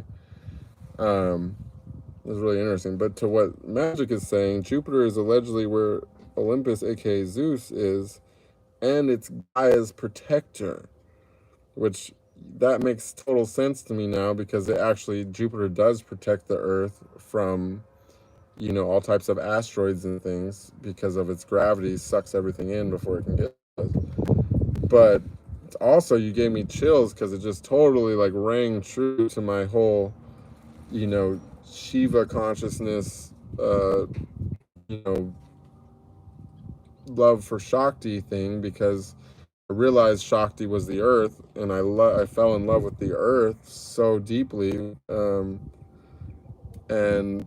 I've explained this before, but I had that whole moment of feeling like extreme wrath inside of me when I thought about somebody hurting Shakti or the earth, which I viewed as the same. And that was like a big part of my development because for a moment I had the rage that I felt like I could do anything to protect her, like that there was no limit. It literally destroy the universe to protect her. And I felt a tremendous amount of guilt about that. And then I realized that that's why I was being punished. And then I realized that I learned my lesson, and that wouldn't happen again.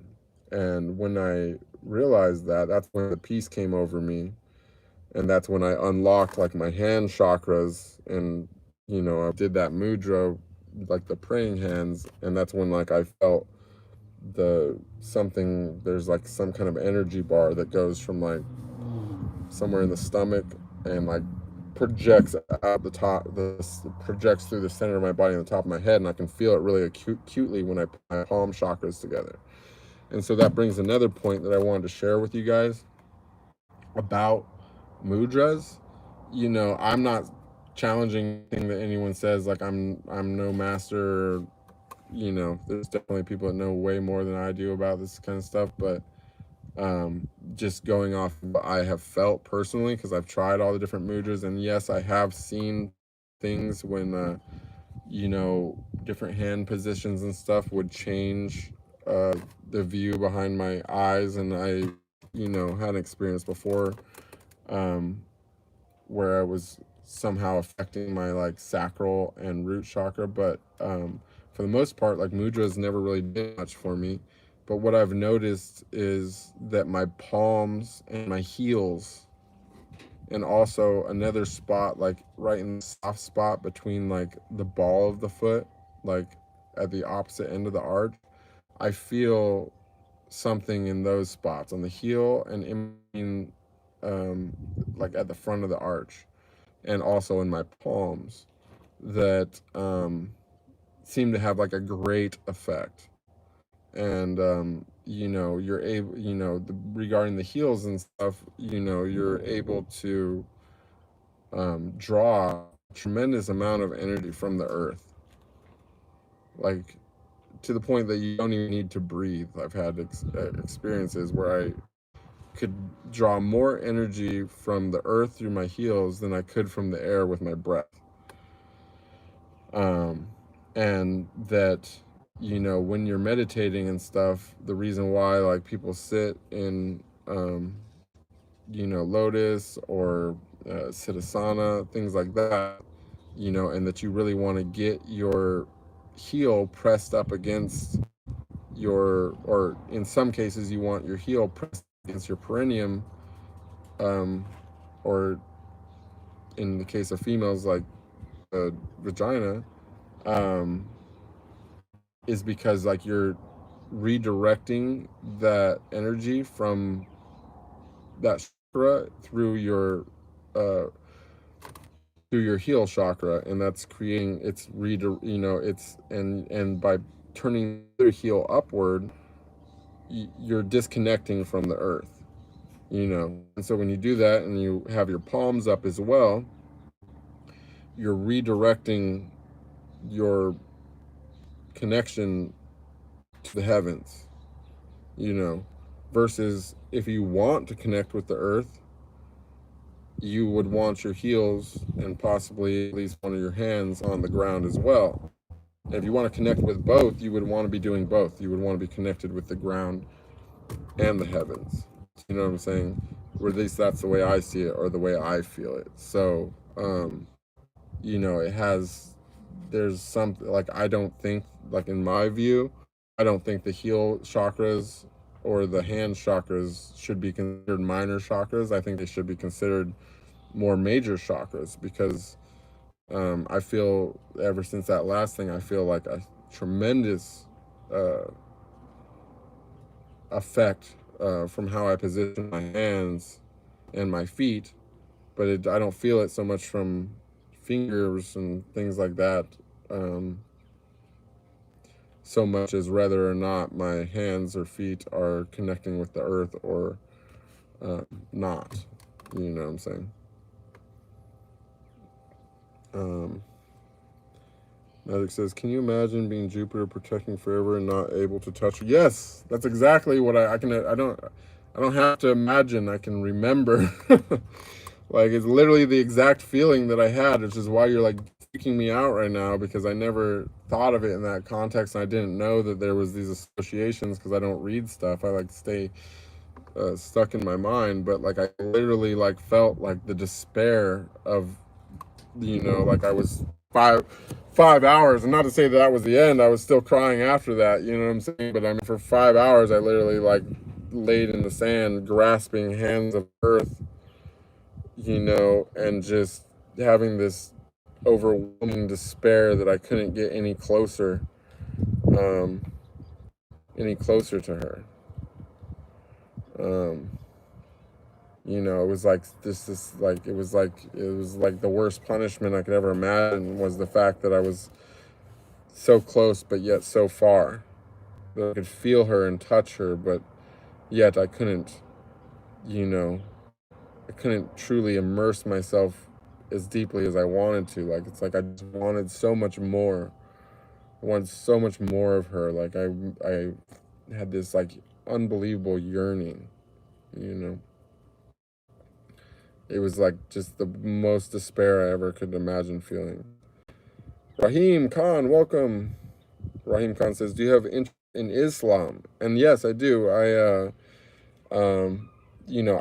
I will never take a religion myself personally, but because I've already connected with God, and I think that it's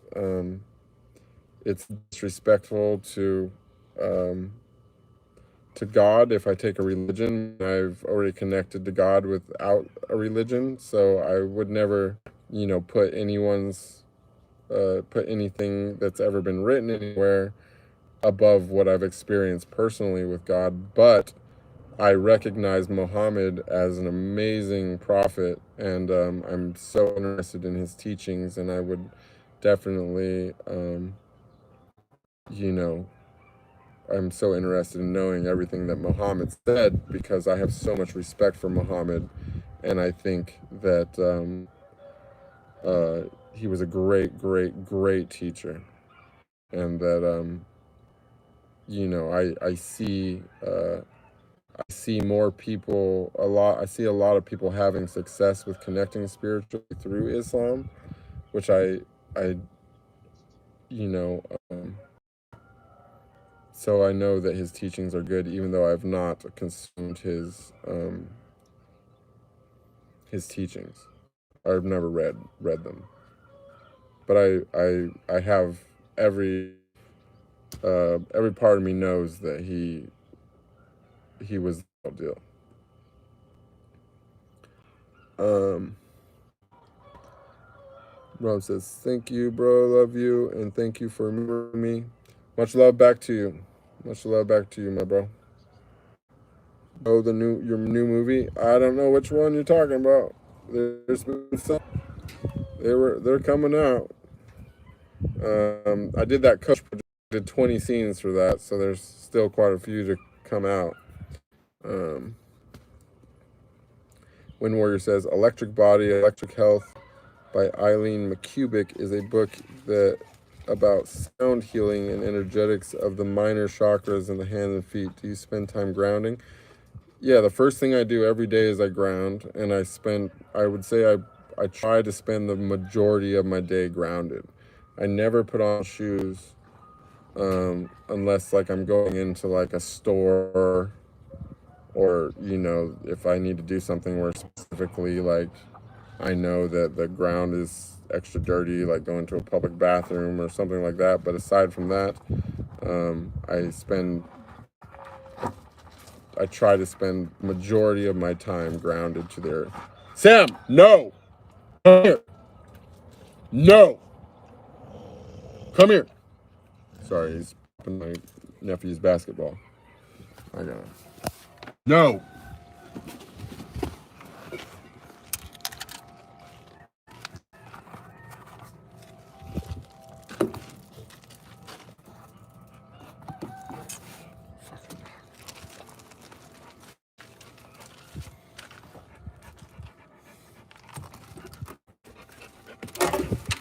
Go away. Leave me alone. You're being destructive. But yeah, I'll definitely check that book, Wind Warrior. Sorry about that, you guys. I'm not actually. It's just, you know, he doesn't understand. If I tell him no, like he's just gonna be like, fuck you. But yeah. So, anyways, back to the chat. Sam, I said no. Come here.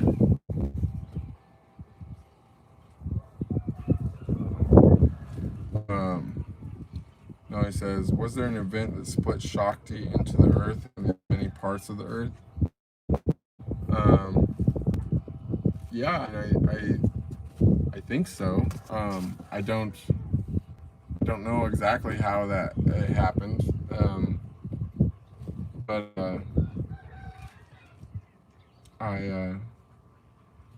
I imagine somebody does out there. I don't even know if that. I don't know if that's the real Sam.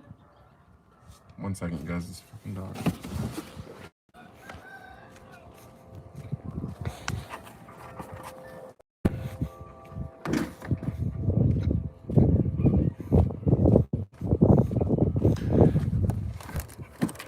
But again, back to what I was saying before is you know, Melanie, I have not received anything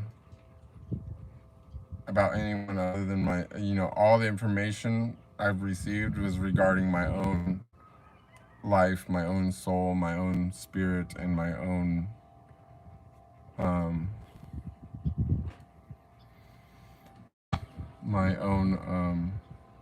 history. So never even when it comes to other gods and things, I just really don't I don't know. But I do feel that possibly it's been written, you know, and it probably is out there somewhere, but, you know, you would have to find that information. I mean, I don't know, maybe other people get other information about others in a different way. I don't really know. You know, I know that, you know, I believe that if somebody was able to, you know, I believe that she spawns, you know, she spawns here on Earth. This, you know, I believe, you know, these divine personalities reincarnate on Earth as humans as well. And so somebody somewhere in history probably has remembered themselves as Shakti, and they would be the person to ask about that, or material that they've written or created would be the place to ask about that. But I only remember, you know, regarding that. So I don't, I don't know what happened.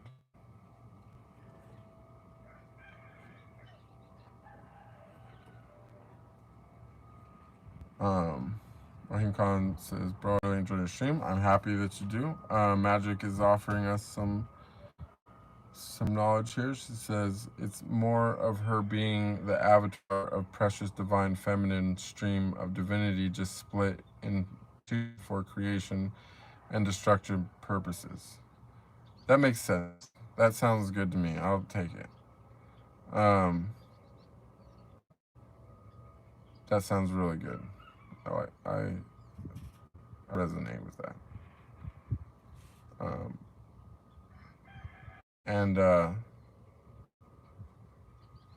Yeah, you know, it's also really the interesting thing about Tantra, and also the interesting, and also I just want to make a point, you know, it's all super interesting stuff, but ultimately I don't think that it necessarily, knowing these things, or wanting even to know these things, isn't necessarily something that, I mean, maybe I could be wrong about this, but my innate feeling, and the reason why I don't really read that much, and I don't really attempt to educate myself outside of my intuition, is because I feel that it's a distraction, and that I don't think that it actually assists us in, I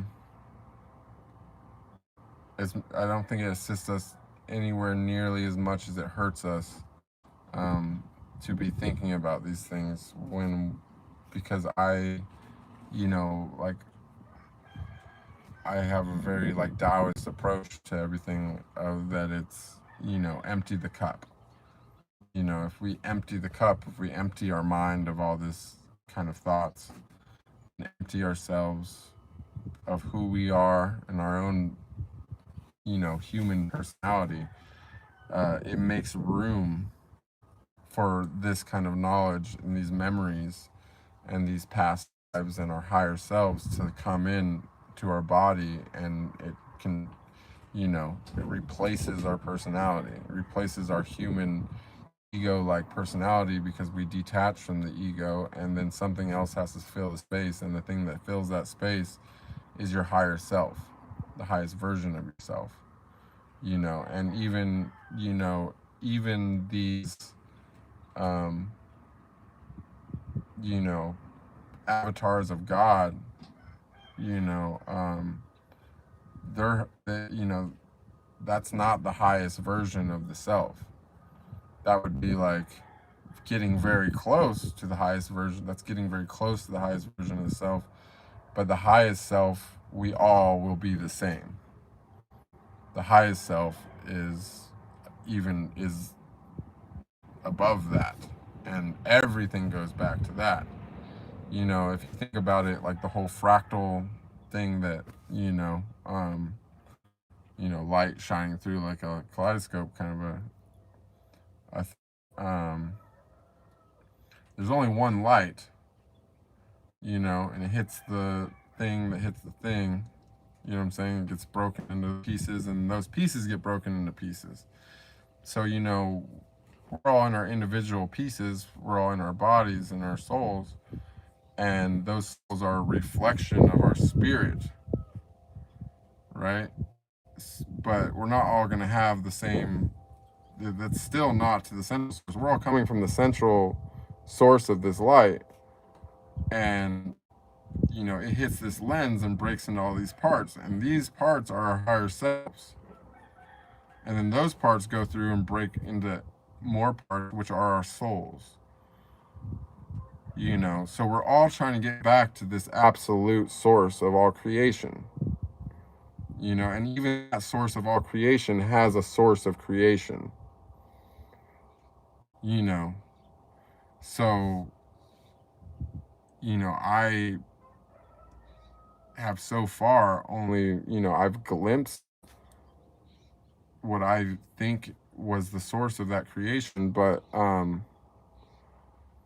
the other parts of it, I'm only able to see down my specific trail of, you know, my fractal, you know what I'm saying? I can, you know, gone from what I am to the next level, and I've seen up, but I've not, you know what I'm saying? I don't have,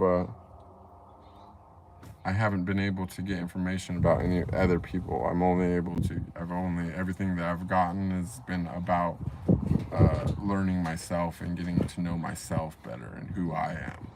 You know, so I would love to answer these questions for you, but I don't actually, I don't know if that's actually correct. I don't know if I would want to answer these questions, but I literally can't answer these questions. But if I could, I don't know if it's the right thing to do, because I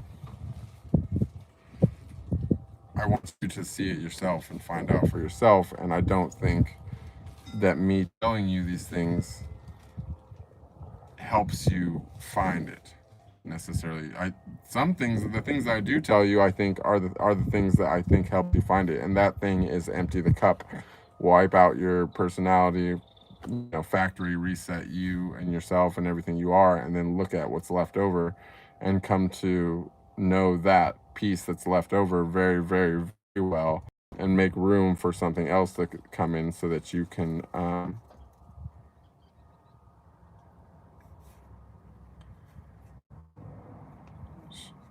she says in the Akashic, just earn your access. I don't know. I always, you know, it's I'm just going, you know, I'm going with the flow. We'll see if it ever happens. You know, I'm always like an evolving person. I mean, that's why I'm able to keep doing these streams. You know, even though it's on the same topic, it's a little bit different every time because my understanding of knowledge is growing, and I'm going through my process. But I'm just I haven't got that part yet.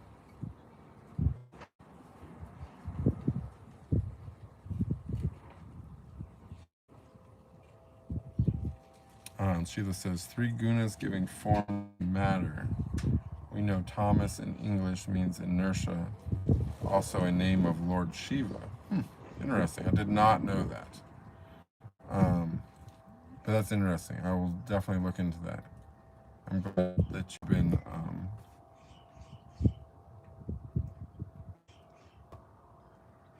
interested in the subject, Sheila. You seem like you've come a long way.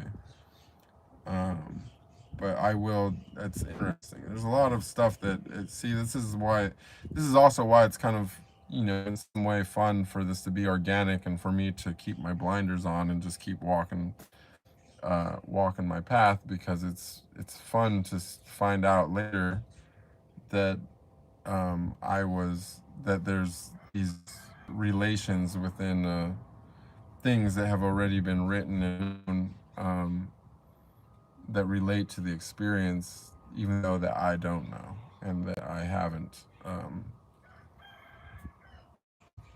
you know, any knowledge of that. So it's really, really, in my mind, it lends credit because I'm like, I've been, you know, have in the past, there's things that now I wouldn't rationalize away, but I rationalize things away that definitely were real and major spiritual experience, but in my head, I'm like trying to come up with a reason. I'm trying to logic it out, and that's just not the way you do it.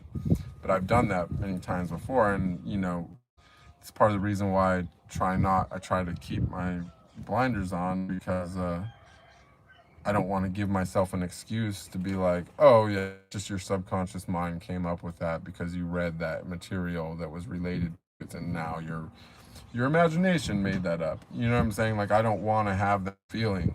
So I try to keep myself isolated from too much outside information, so that when I have an experience, I can go look stuff up, and then I realize, you know, it lends to my comfort with whatever just happened, rather than me just being like, oh, my brain came up with that, if that makes sense.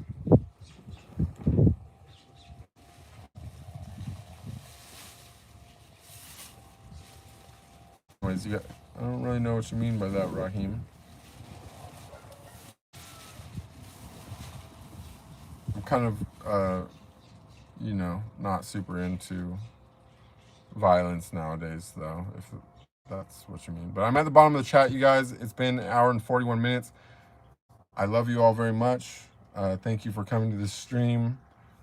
I'll let you guys know if I'll probably do that stream on the 21st.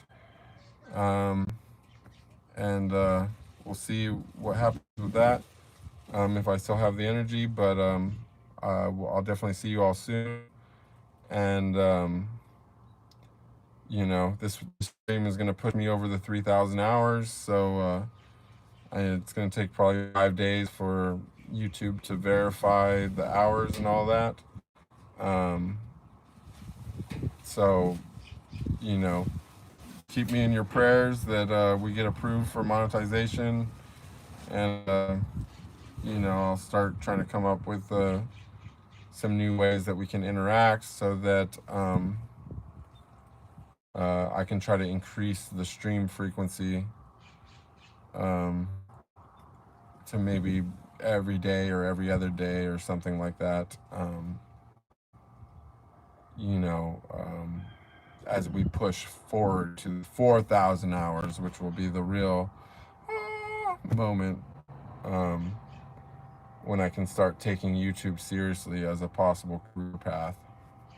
Career path. Fucking hate that word. But you know what's up. Anyways, I love you guys. See you soon.